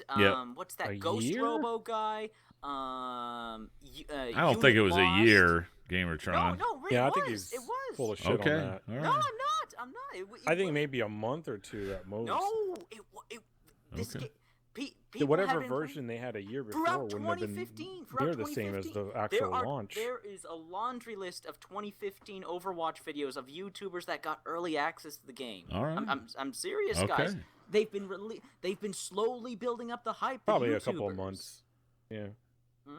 That's what made the game sell. It's the YouTubers. Janzer's not going to let that go. No, I do remember like a month or so before there were a lot of videos coming out, and I was like, why is this exclusive? I remember talking about that. I do remember. But that was like a month or... Well, I'm telling you, I had been following they're Overwatch beta. since they announced it, and as soon as they might have been announced it, beta they testing, sent out yeah. as soon as they announced it, they released a beta. That beta was out for months. YouTubers got exclusive access. They made videos. They hyped up the game, and boom. I mean, they had trailers before movies. I mean, I went to see what movie did I see? I can't remember what it was, but I saw might have been Captain America: Civil War, and they had an Overwatch trailer before the movie. That's nuts. You don't see that with video games too often, if at all, ever. I can't remember a video game I saw sitting in the movie theater and they're hyping the video game. Look, they have a lot of lore. That's all I know. Taco Bell, yeah.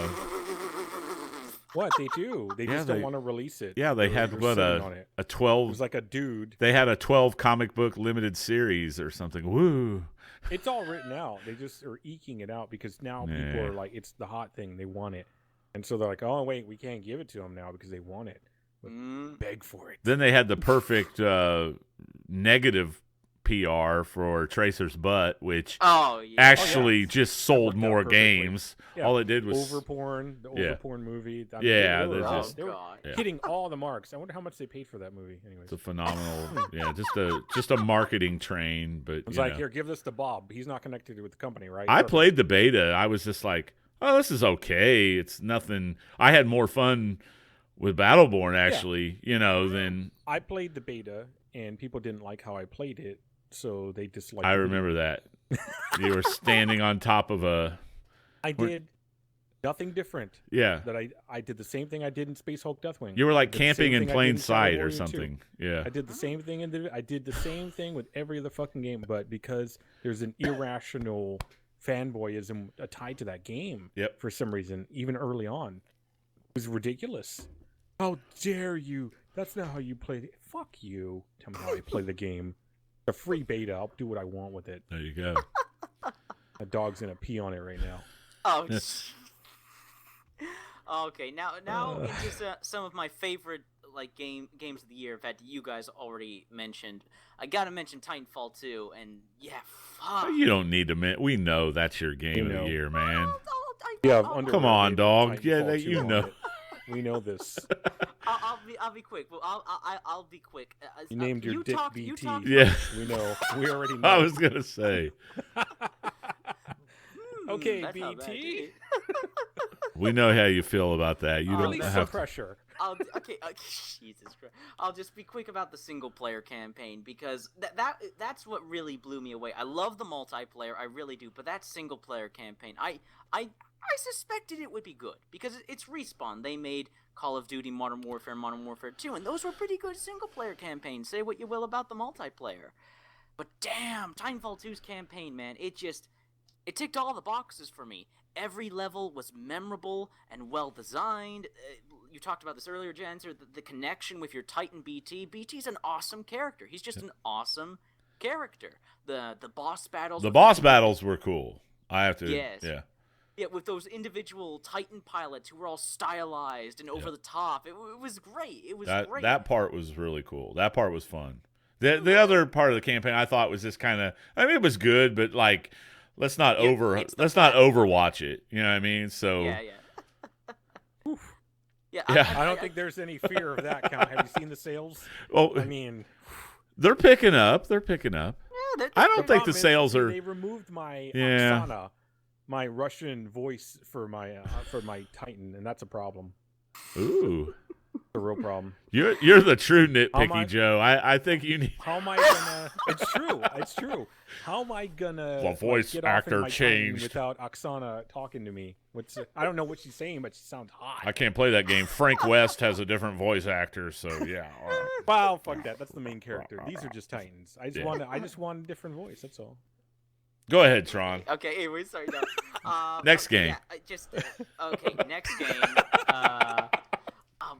Fuck. What else? Oh, Gears of War 4. Gears of War 4 2. Yeah. That was one of the biggest surprises for me this year. And me and Count played some co-op in the single-player campaign. We co-op some of the campaign. It was fucking awesome. A lot of fun. Fucking great. Buttery smooth. Yeah, that game is smooth. It's so weird to play an actual stable good game on the Windows 10 store. I love when you kill an enemy and like there's a sandstorm going on. Not really a sandstorm, but what do they call it? Yeah, like a big windstorm, and it like picks up the dead body and flings it. Yeah. I mean, that just it almost makes you duck when you're playing it, kind of VR style, you know. Ron, everyone knows the Windows 10 store is flawless, so I don't know what your problem is. Scrolling it. So far, I'm loving the Windows 10 store. Bill Gates, you're the man. I'm telling you. Oh man, Count, did you see Jakey's comment there about the helmet? The Titanfall 2 helmet? Yeah. I did not see that. Apparently, he got the pilot helmet. Oh, he did.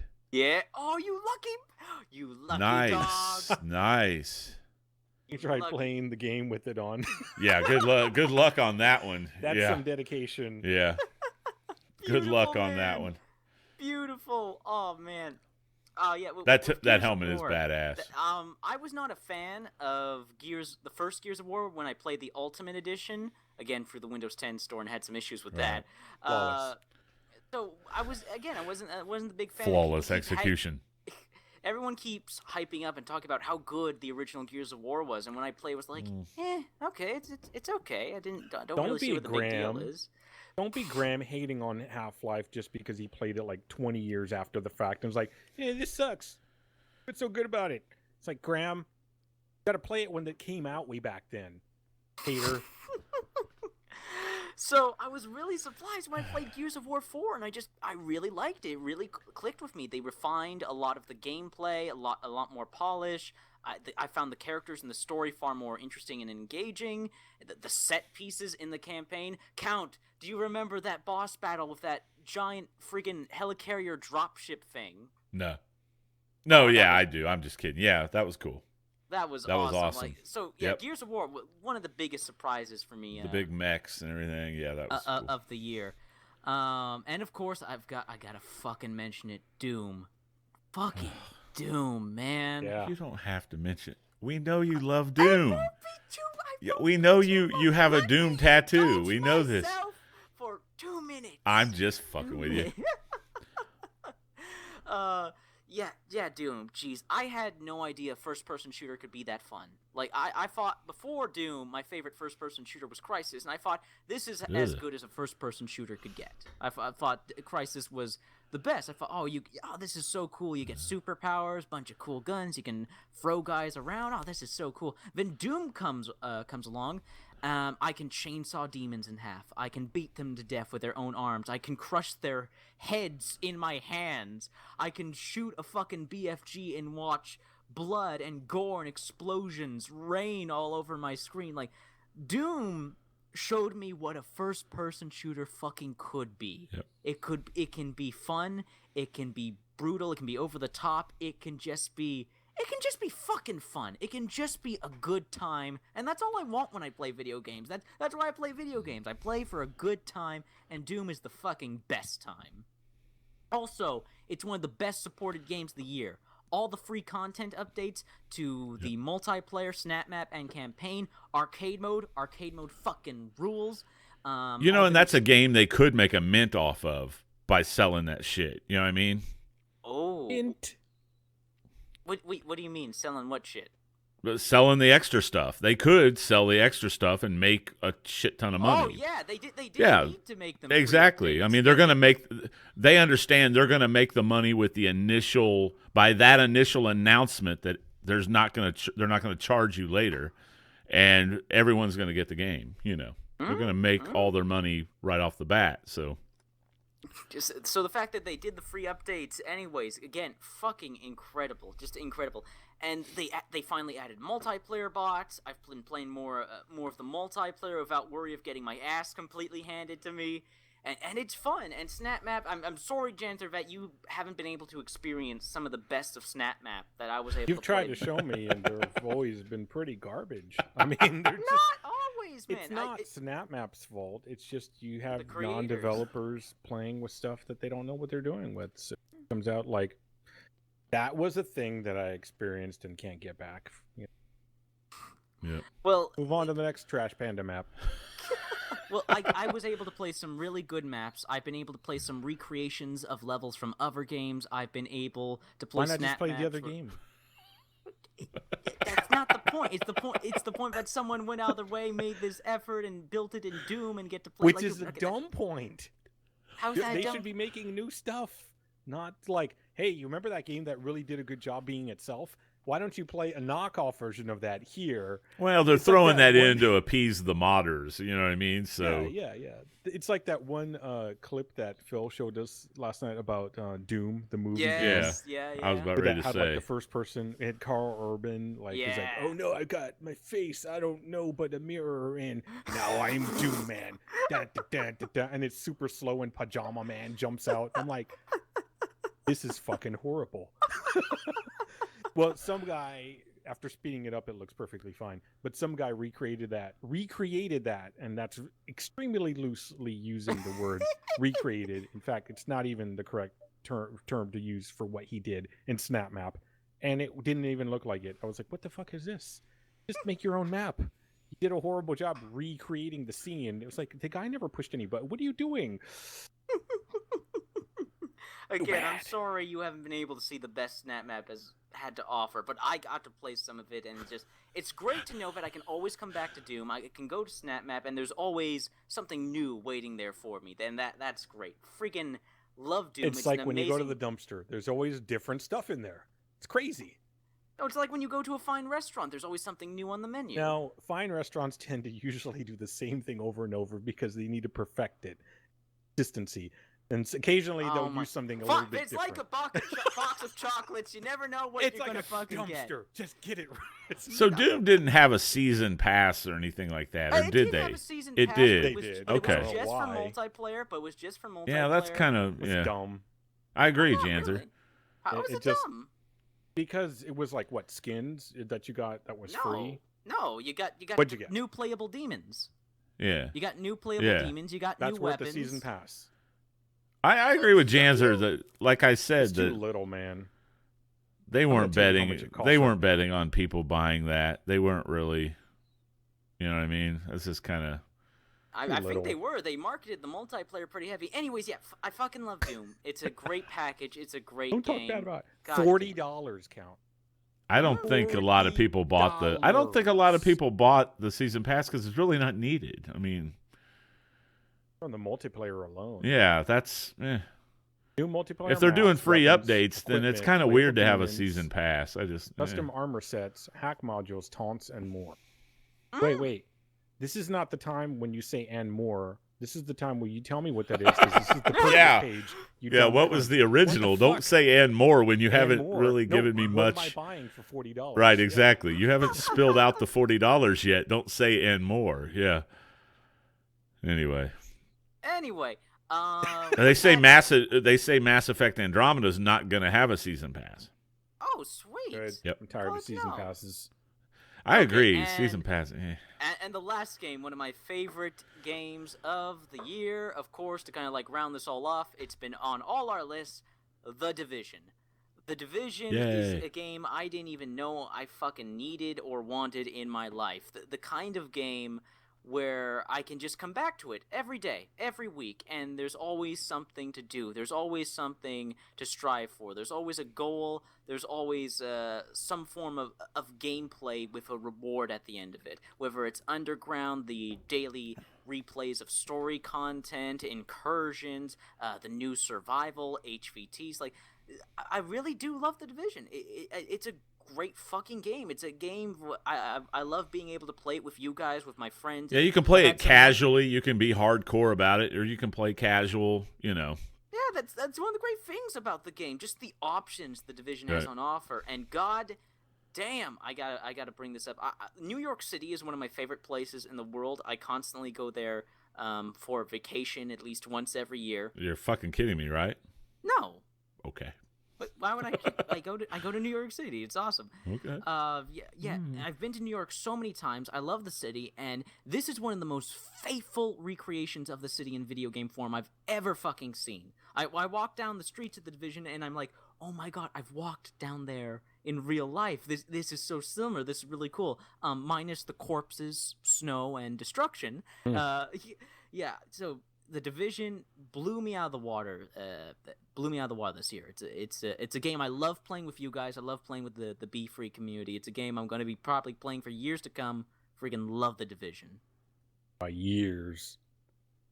Let's hope. Hopefully, it's a light MMO. I don't know that it has if they stop putting out content for it, you're kind of forced to be like, I'm kind of done. Yeah, it'll die soon if they stop supporting it like that. It's not a But I think they're gonna. Hopefully, they'll keep the push on for 2017 and add, have 3 or 4 little DLCs or whatever. That'll be enough. Oh, dude, I really hope so doubt. Too. With the huge player increase, all the new sales, and it is in the top 10 best-selling games. I think it's in the top 5 selling games, for 2016. Nice. Yeah, there you go. They have more than enough incentive to keep releasing content. But even if they did stop releasing content, that wouldn't stop me coming back from playing the Division. I love the story missions. I love the combat. I love the gameplay, and I'm more than happy to replay it over and over again. Just even for the chance at new and better loot. Well, great game. That's and exactly it was one of the most hyped games of 2015 of anticipated games. I mean, they hyped the Division a lot in 2015. Oh, yeah. It was on everyone's list of most anticipated games. You won't go back, because if you have all the loot, then you need more content. That's the whole point of not going back, because there's nothing to do. There's always something to do in the Division. I just play the game for the sake of playing it, and there's always the chance you could get better numbers.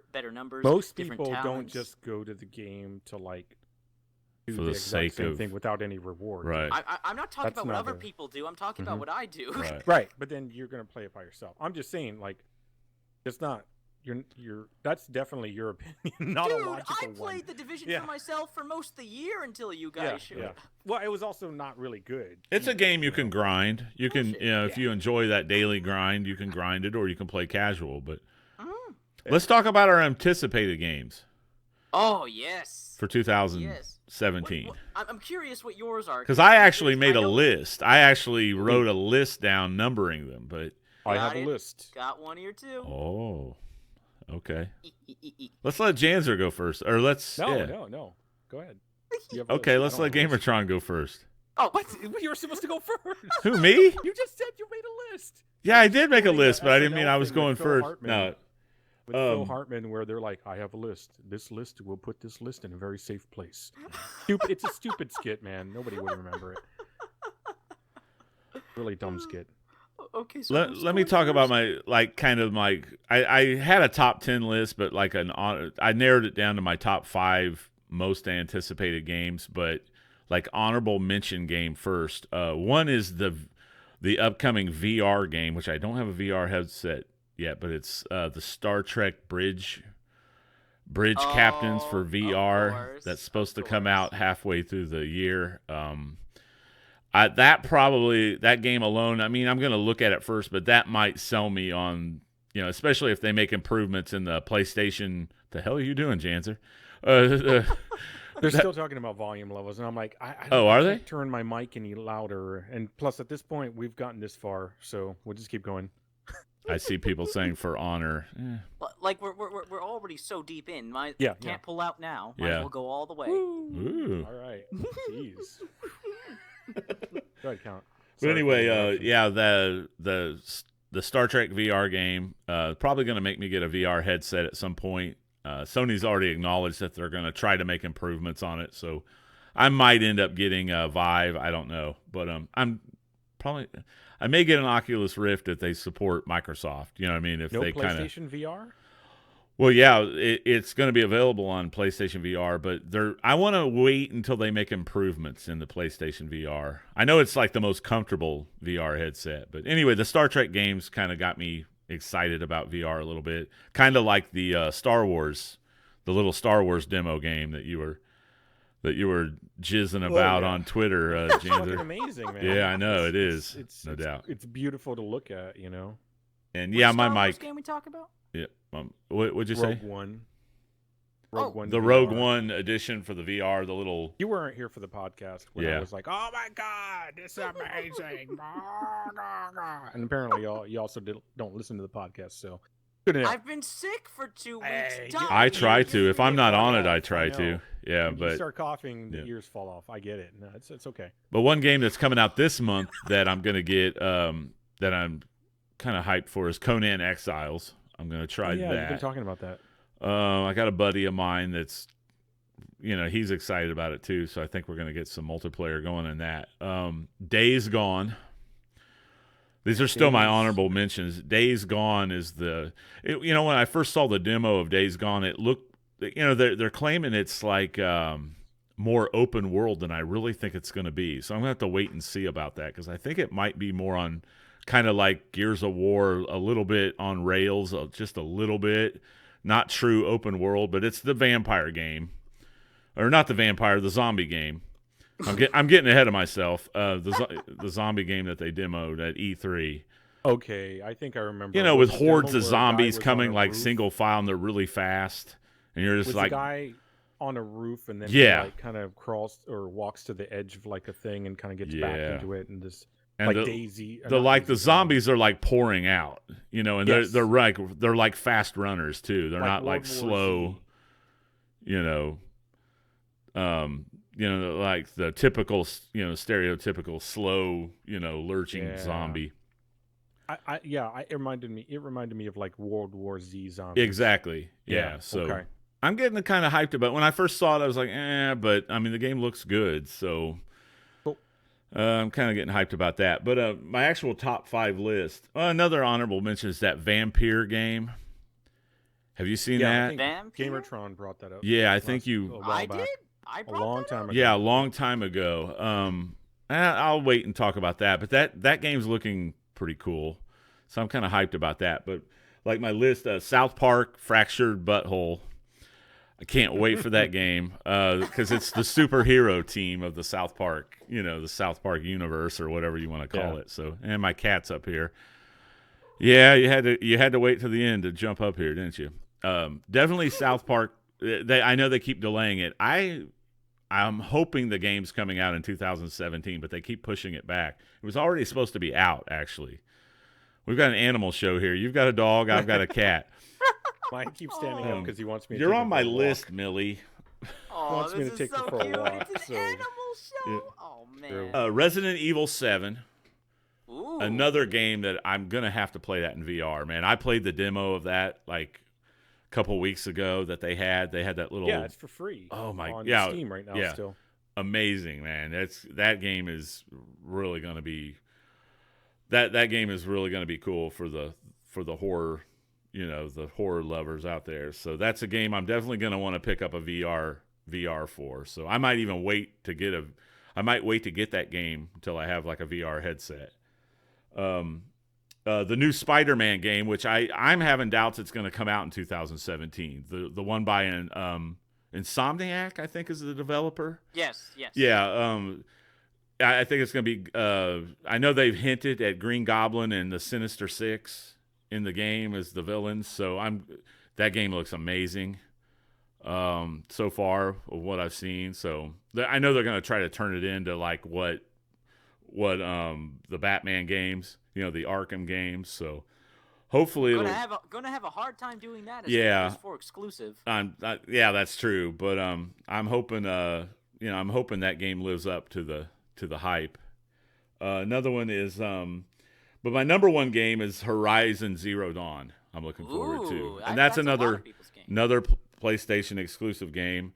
For some reason, I thought that game was coming out January 3rd, but it's been pushed back. I guess I missed the announcement that they pushed it back to, I believe it's February 28th that game's coming out now. So, but the robot animal. Yeah, with you're kind of like the Dinobots. What? Yeah, they're robot dinosaurs. Yeah, they're robot dinosaurs, and yeah.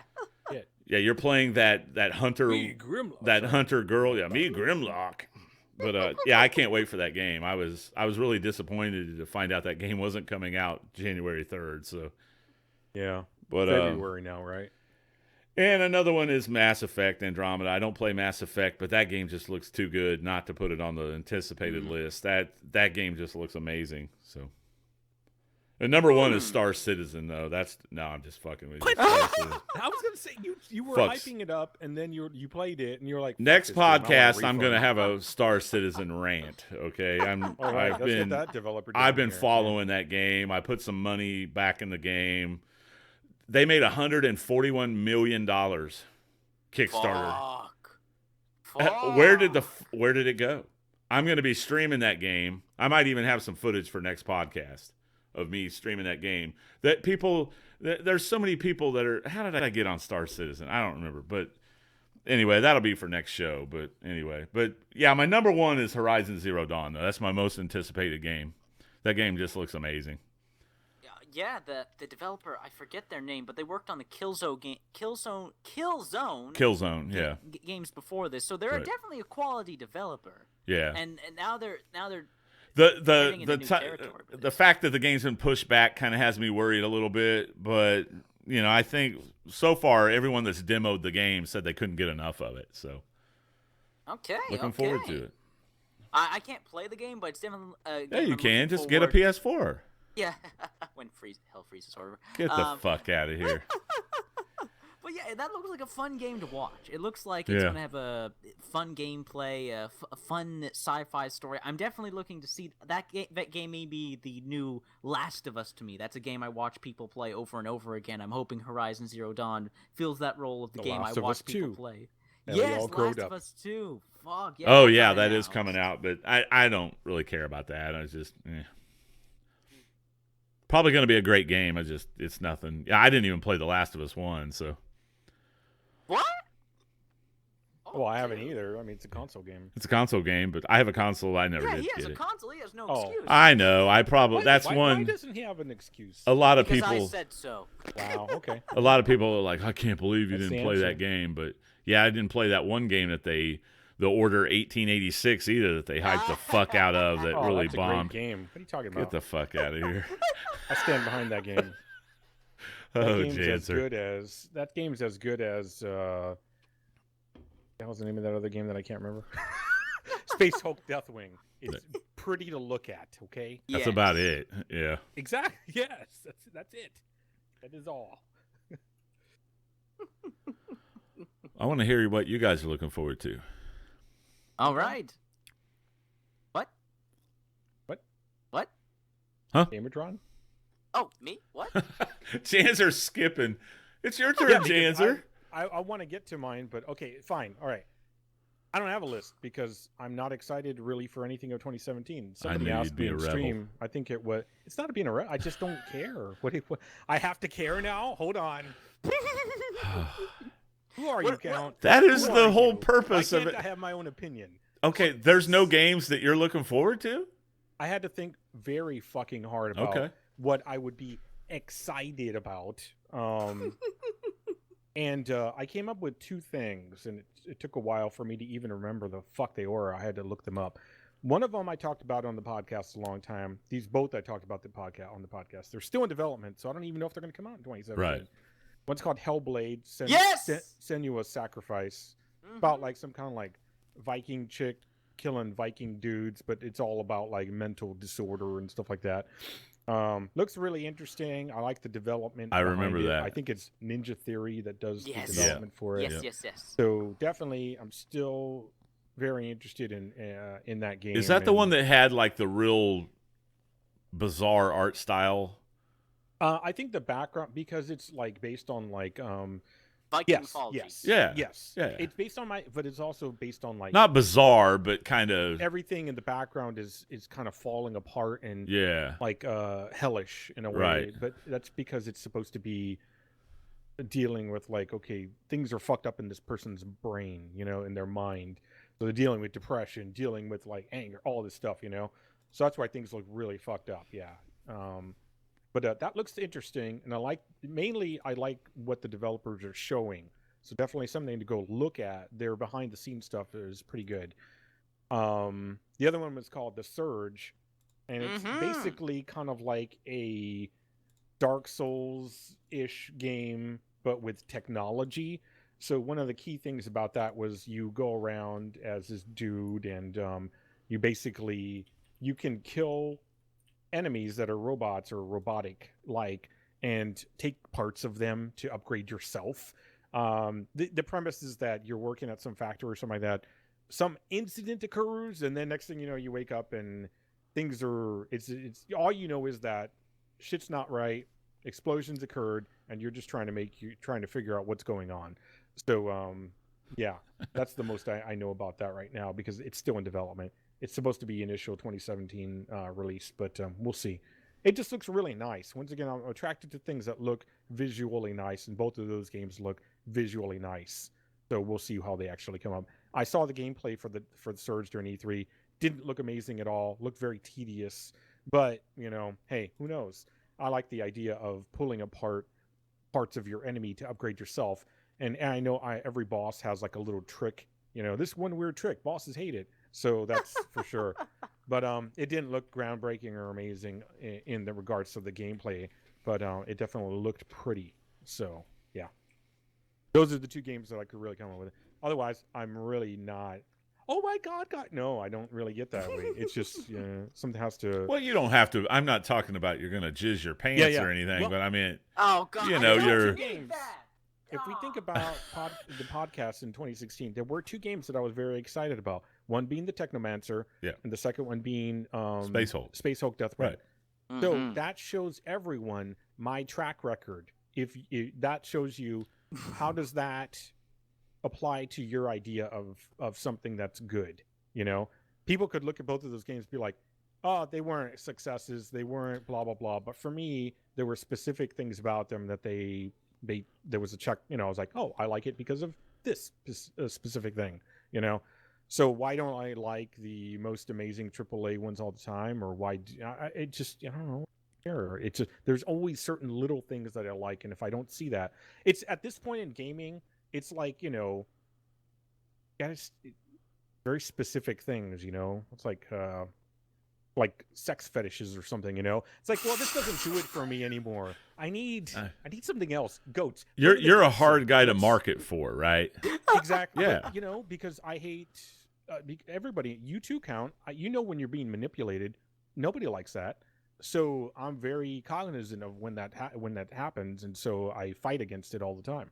So yeah, there's things that I will like, and there's other things I don't. Goats might be one of them. I'm not sure. Yeah. I'm gonna try it out.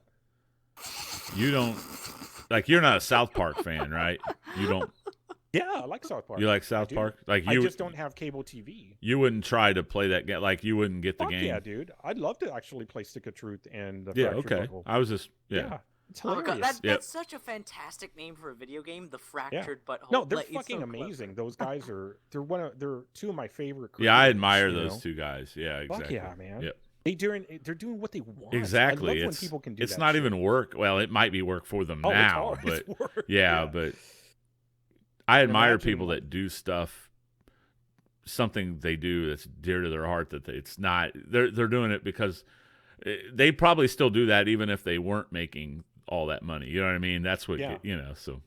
Yeah, thankfully they were able to be successful because I can't even imagine the number of barriers they've had to overcome. Oh, yeah. But they've talked about that kind of stuff before where they're like, oh, well, we knew that. I'm pretty sure at this point everybody's heard that. It was like on their movie, they're like, we knew that this was too far. And so we went further when we presented it so we could back down to this. Right. So they're amazing. Then they made a Broadway play and everyone laughed at them. That was amazing too. And amazing. Yeah, exactly. And everyone was like, that's a goddamn success. Yeah, because they know how to draw the line. They know what humor is, and they're smart. They're just smart. Yep. So that's enough about me fucking fanboying over those two fuckers. I'm just trying to gauge like what you would get excited for in a game. You know, like Well, I've said it many times. I like Yeah. things that look very pretty. Yeah. I like things that have very good mechanics, but unfortunately, you can't tell that until you actually play the game. Exactly. Oh You yeah, know? yeah. That's a huge problem with.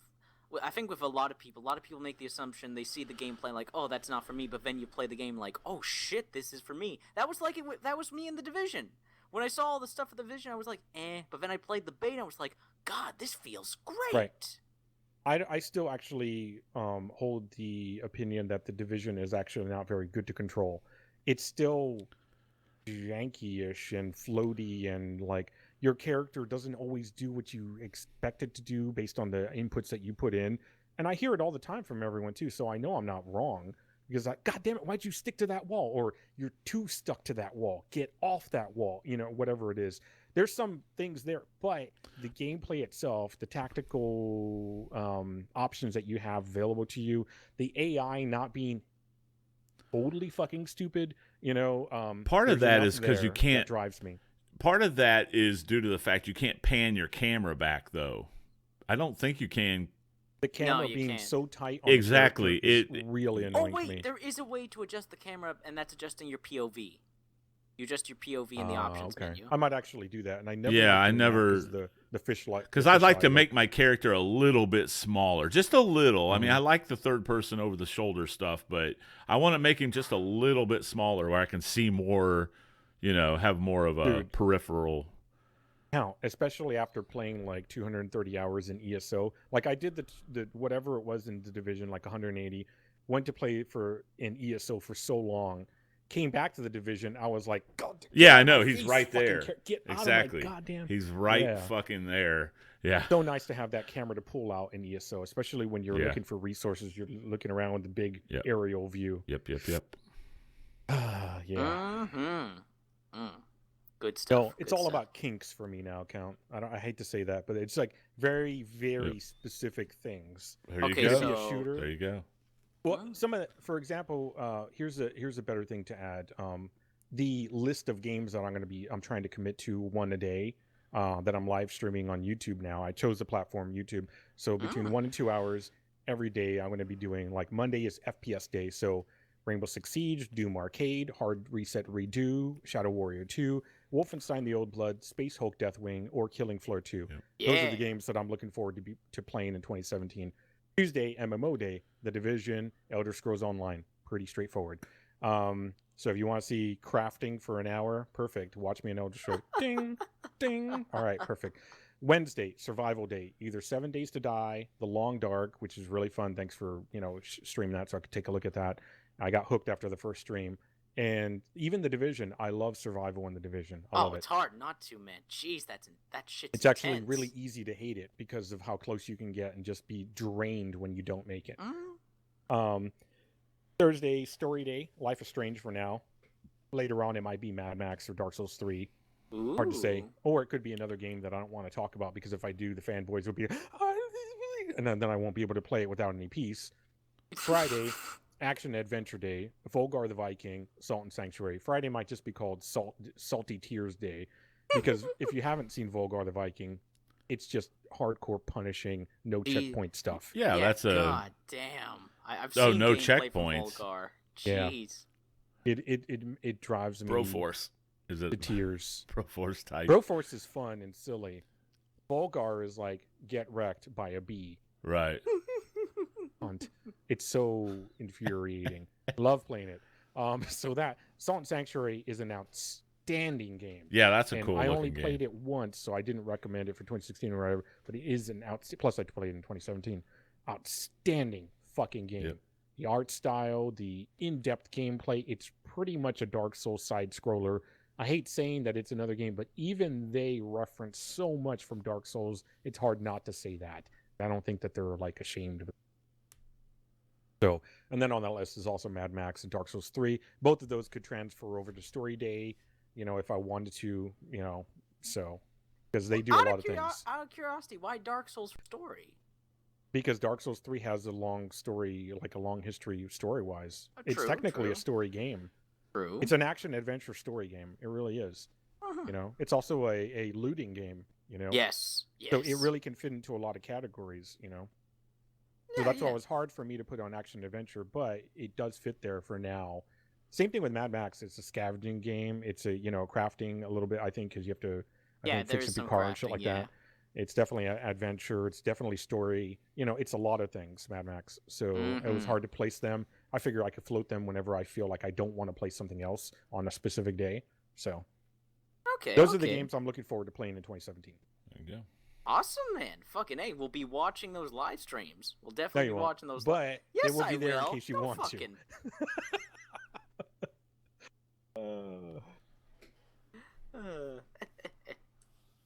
Your turn, Mr. GamerTron. Oh shit! Yeah. Oh fuck. Okay. Yes. Okay. Games I'm looking forward to in 2017. The more I see it, the more I'm kind of getting into it. The new Prey from Arcane, the guys who made Dishonored, that's coming out in 2017, and it's looking good. It's a first-person shooter, isn't it? Yeah, it's a first-person shooter RPG kind of game. Yeah. The more I see it, the more I think this is Dishonored, Deus Ex, BioShock, System Shock, all rolled up into one game, and it looks cool. It looks fun. I like the direction they're going. That you're just dropped into a space station, you're given an objective, but you don't need to go to the objective. You could explore around the space station and go to areas you're not supposed to go to early. And that's really cool. And the whole shape-shifting mechanic where you can shape-shift into props in the environment. Like, shit like that, like, the new Prey's looking pretty fun. Looking pretty cool. I'm looking forward to playing the full game and just seeing how much I can screw around in it, really. Like, just how much fun I can have messing around with the game mechanics and exploring the environment. So Prey's looking pretty good. In 2014, a game called Styx came out. Styx Master of Shadows, one of my favorite games of 2014. It was a stealth game where you play as a goblin, going to assassinate people, going to stab some humans.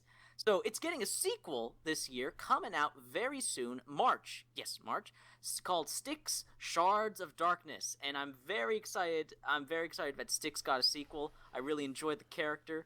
I really enjoyed the stealth gameplay, the stealth gameplay of the first Styx. So I'm glad it's getting a sequel. Looking forward to playing this one with some new abilities and some new gear and stuff like that. So again, looking forward to it. Also, huge upgrade on the visuals from the first Styx. The first Styx looked okay, but you could tell it was budget. You could tell it was rough around the edges. This new Styx, Shards of Darkness, it's looking pretty good. They've upgraded the visuals to hell and back. Looking pretty good.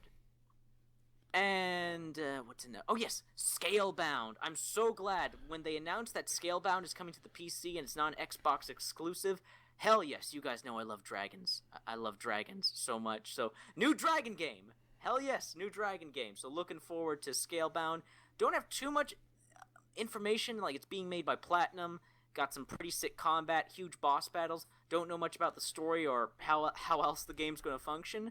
But it's got a dragon. That's really all that fucking matters. So Scalebound, definitely looking forward to Scalebound. And I'll just spoil this right now. My most anticipated game of 2017 is fucking For Honor. The more I see of For Honor, I knew you were going to say that. Yeah. For Honor looks fucking epic. The story campaign looks grand. It just looks grand. It looks like a grand fantasy epic. I love the premise of Vikings versus knights versus samurai. That's a childhood dream come true.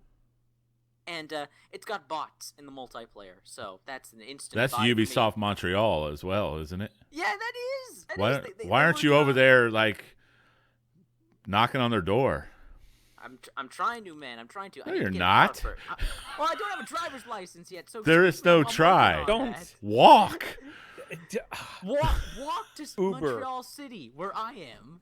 Uber. Pay money to have someone drive me. I have parents for that. But then there's your solution. Don't start. I don't start. I finish. All I know is if they had a game, like how many miles away is Ubisoft Montreal studio from you? How many miles? I don't fucking know. Anyways, you know what? Okay, this is a good. At the end of this podcast, we're gonna do something. We're gonna have a resolution for each one of us from each other. Okay?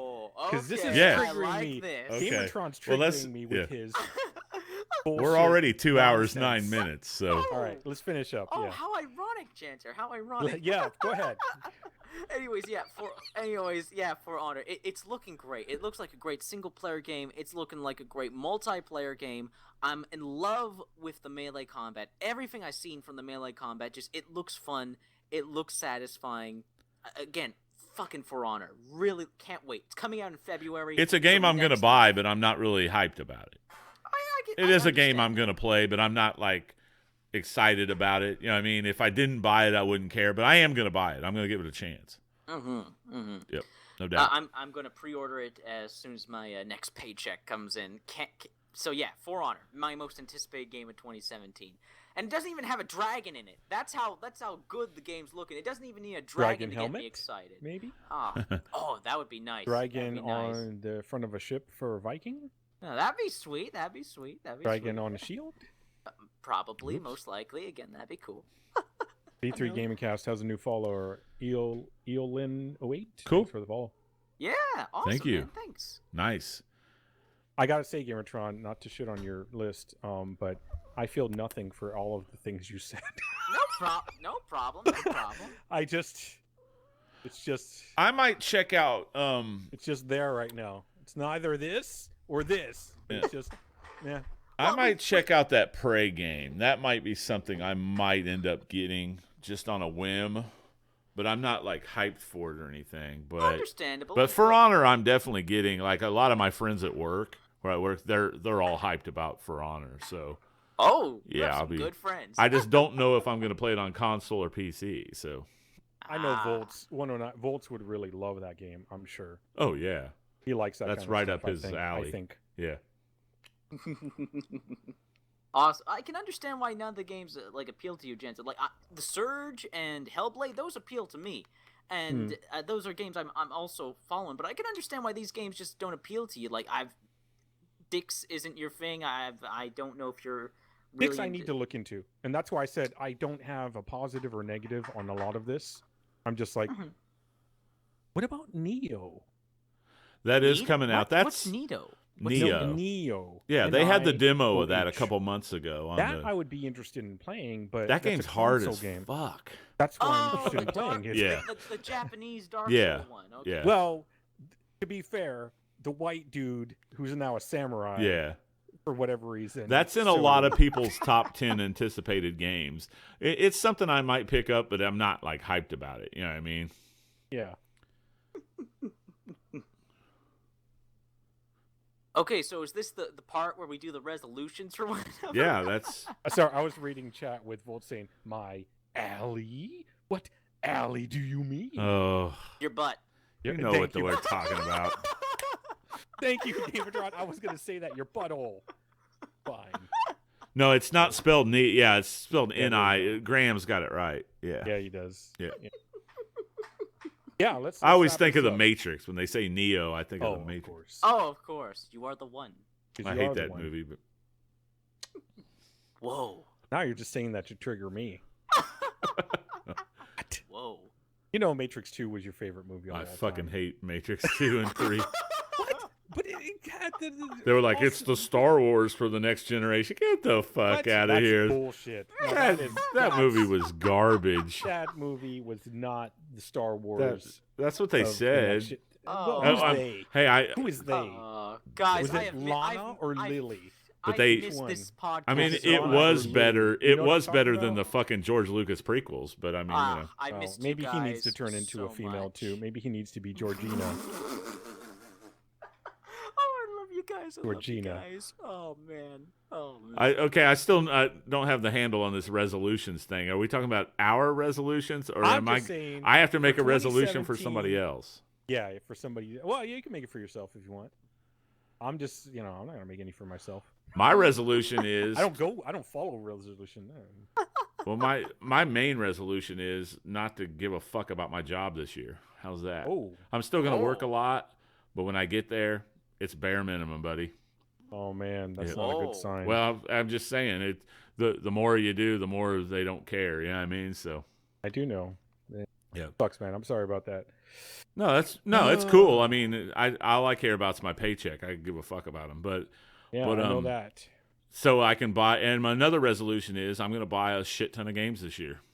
Oh, What okay. about the moving to Canada because Trump's elected? And That's you're gonna my do wife saying card that gambling? garbage. I don't mind Donald Trump. He's a fucking Democrat. I don't give What a about starting a gambling ring or whatever? online poker. Yeah. Online poker. Yeah, there you go. Well, I've been looking into starting development on a video game as well. That's true. Yeah. Holy shit, that's awesome, Count. No, like a very cheapy indie game. No, that's still awesome. Well, I've downloaded an engine called Godot. Oh yeah, yeah. Godot engine, and I've been reading on a little bit on how to program for that. So it's not awesome. Difficult. Well, yeah. dude, keep us up to date. Well, I got to trade. I'll I got to get a help. trademark. I got to trademark the name of the studio. I got to trademark the name of the game, which I've already come up with. And I got to trademark the name of my little studio that I'm gonna do as well. Dude, But I'm not saying it's ever gonna happen. But I am like looking into like doing like a cheapy indie Steam game or something. You know. Cool. Maybe, like a $2.99 game or something. But it's going to be like a humorous game. It's not going to, like a 2D side scroller, but it's going to be like it's going to have a funny concept like Iron Snout or something like that, Something really cheap, cuz I don't know what the fuck I'm doing, Doesn't matter. Do you know how many out there are? Yeah, you do know how many out there. Yeah, doing exactly. The same thing. Yeah, so why but not? I wouldn't like get upset if like Jim Sterling goes, "Oh, they're fucking boglins and this game sucks." I'd be like, "You're right, Jim. This game does suck." Yeah, can you help me out? You want to partner on this shit? Or Yeah, what? exactly. So Oh, again, that's awesome, Count, and you have our support every. it'll step of the way. never happen. But I mean, I'm kind Never of. know. I've been Step at a looking. time. I've been reading about it, looking into getting it started, and One step. yeah, Mm-hmm. Again, that's fucking awesome, Count. that would be Awesome. cool though to make your own little indie game, and I know it's a lot of work, but I mean, look at Iron Snout though. I mean, that game is like I don't real want to. simple. I bought it for like $1.99 just to check it out, and it's actually kind of fun, But Yeah, I saw it. it's bare bones, minimum cheapy game, Hmm?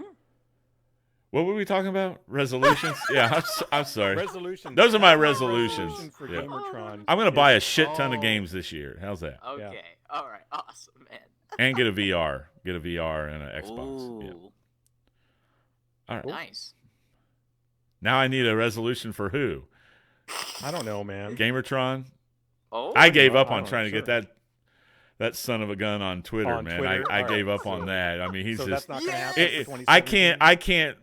I can't You let delve the into the world of terrorists- you let the irrationality terrorists like win, that. So Count? I mean, it's just irrational thinking, Janzer. I mean, I You're don't letting the terrorists win? the mental gymnastics he goes through to make excuses why he's not on Twitter is It's not mind-boggling. excuses. I have It really very is. legit reasons. You just That guys is will not let go of legit. the That one is same not logic a is what it legit is. reason. No, you're focusing on one. I gave you the real Chaos reason. logic. I gave you Yeah. I gave you the real reason, not the one of the tiny Fair enough. bullshit reasons. All right, it's mental gymnastics, but yeah, go ahead. That's- No, it ain't. No, it ain't. Yeah. If YouTube did the same thing, I wouldn't be making Horse YouTube shit. videos It's true. We I'm all live calling in our own bullshit worlds. there. It's- there. Nah. And my resolution for Janzer, Oh, what? get a so fucking asshole? job, dude. I mean, Oh, that's I don't easy. know. I'm just kidding. That's easy.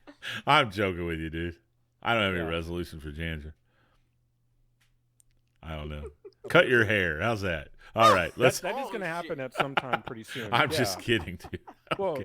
no, I mean that's a I lost the majority of my hair, so No, mine was for donation purposes, and that's going to happen at some point. Yep. Oh, I know my resolution for you two. Get a fucking console. Branch out a little bit. Oh. I have a console. You know what I mean. I do. I have one. Get a Practically PS4. new. Get an Xbox Scorpio. I can't. I'm not going to blow money on that stuff. Yeah, okay. All right. Once Crazy. again, I'm. Never mind. Crazy. Well, Craziness. I'm sorry, I cannot join the peasant classes. To me, it would be splitting like it's like living in two different houses or something. Why do that? It just seems silly.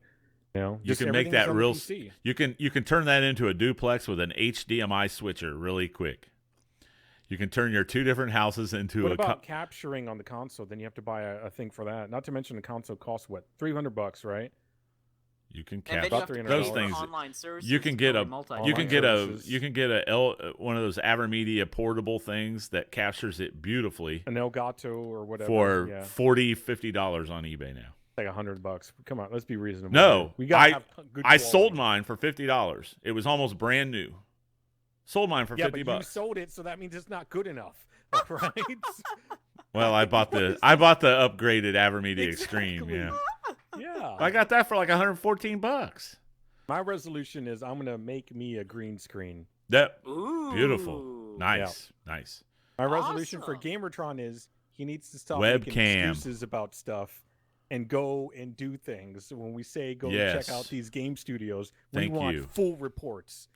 I went down to this game studio and I just said hello. Wouldn't that And be a I took a cool tour. GamerTron vlog episode of such a you fucking cool visiting thing. Montreal Ubisoft? You're thinking small, brother. You need I'm to gonna try fucking. to visit the ones real close by here in Austin. I'm gonna try to build because That there's a would be bunch of them. awesome, Jans. I'm Oh, so yeah. 2 or jealous. 3. I'm Yeah, I jealous know for a because you fact know what? You're near Totally gonna do BioWare, that. Texas. You're near BioWare, Texas, for instance. You're near There's a couple. Daybreak Games. You're near. Well, who'd You want to hate visit them? Breaking Days, yeah. Game Break. You Well, they see have Rooster H1Z1. Teeth and all that They have shit. H1Z1.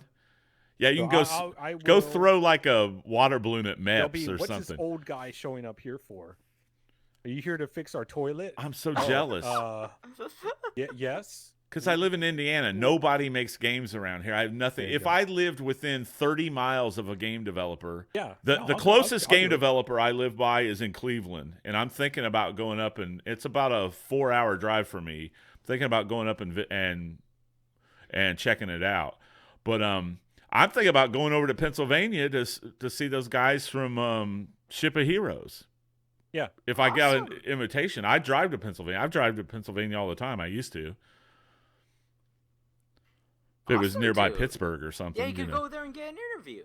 That would be, or What? just yeah, Get an interview. Oh, okay. Yeah, yeah. or just look around, or you I was know, gonna say some of those things they can't let you record inside this because Yeah. it's all stuff they're working on or whatever. But but that would be Definitely awesome. neat. I mean, God, I'm so jealous. Like I'd be knocking on the door at Ubisoft Montreal saying, "Hey, man, I'm a YouTuber." You I know, applied to Ubisoft. I know you did. Yeah, a couple of different positions. Awesome, dude. 3D Okay, so animator. I've done stuff for damn sure. Come on, GamerTron, show us the money, man. You guys just want me to get you free games if I No, start working. no. I legit, you'd belong in somewhere I'm in marketing kidding. I'm in kidding. at a bigger level. You belong as a community manager, something like that, something up there. You know, I agree. Absolutely. I agree. I agree. You know what? I agree. make a video just saying what you do and promoting yourself, and send that to people. It's your personality. It's you that Yeah. you're selling. It's the same thing as what you do on YouTube. Yeah. Quick thing, whatever. This is And what I do. There's Check out game these videos. studios Wow. around Montreal. I'm My gonna Oh send yeah, it to there's a people. lot. There's Square Enix Montreal. Make Get that the video. fuck out of here. Make the video, put it unlisted, and I will send it to Game Studio. We'll get you in there.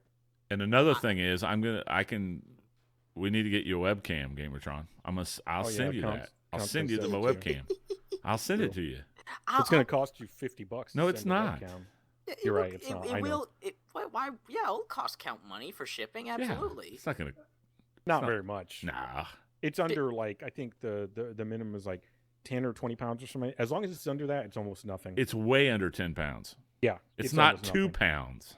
Oh, dude, it doesn't matter what pounds it is. If you're shipping anything to Canada, there's tax. It So? does, because I just sent a video card, so you can't fuck with me. I know what I'm talking about. Yeah. And he's in Illinois. I'm in Texas. I'm in I Indiana. know the cost is Yeah. cheap as shit. Well, Indiana. I'm Yeah. sorry. I'm Same- thinking That's of, a no, big it's difference. Indiana's sorry, not I'm thinking of sorry. big difference. I'm Yeah, sorry, you're right. I'm thinking of shipping something from Canada. My mistake. Sorry. Yeah, sorry. yeah. That's No, why the it's tax pretty. is- It's There actually you pretty go. Cheap. Yeah, it's pretty cheap to send.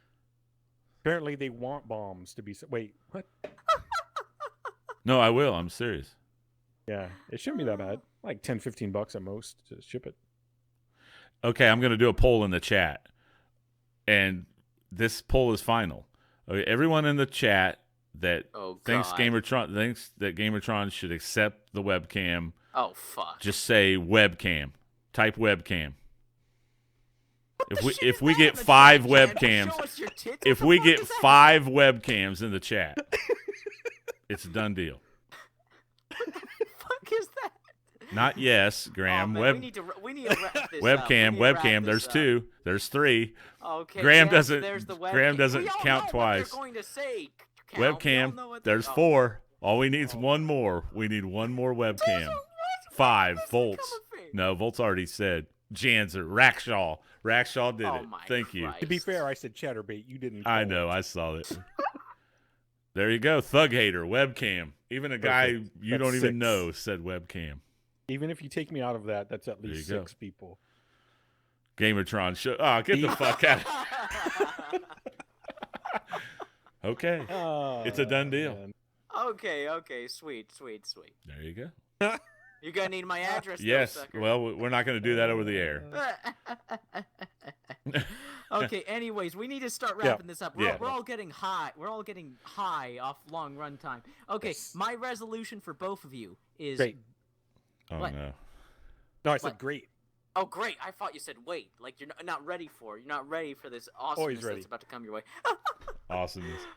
Okay, all I want to say is, be happy, be grateful for the friends you have around you. Just love life, love yourselves, and know that you have people that care about you. That's not a resolution. I'm going to go love myself after this show. Baby. I'm just saying. You don't have to be so. Both of you don't need to be so cynical all the time. Like the world is not entirely What the shit. fuck? Being cynical makes me happy. What are you talking about? I'm trying to be. You think that I'm uplifting. angry and cynical all the time? Yeah. Wow. You don't understand. I'm Wow. not. I'm very positive. I'm trying to do. I'm one of having those a good time. I'm Yeah. trying to do one of those movie speeches. You know. Like, All right. One of those The one sports where you movies make where me the feel like a coach lesser gives human the... being. I'm not trying to make you feel lesser. I'm trying to uplift you. Fuck Hey, Tron, listen for a second. What if being cynical makes me happy? Well, There you then go. be happy. There you be go. Happy. Having a good time. Having a good time. Okay, let's get out of here. Yes. Thanks, guys. Great first podcast of the year, and thanks everyone for watching, tuning in, thanks. Listening. Thanks to the Ship of Heroes guys for contacting us. Oh, I'll be. And, I'm on that. I'm on that like white on rice. that is awesome. So Yep. hopefully we can get some cool developer talk up in It's here. right up my alley. Oh yeah. Yeah. See y'all later. Oh, I'm the streamer. I gotta shut it down. That's right. I'm sorry. No, I'm glad you said something, Janzer. I was I like, was actually looking for the. Where's my? I almost asked you if we were off the air yet, Janzer. Okay.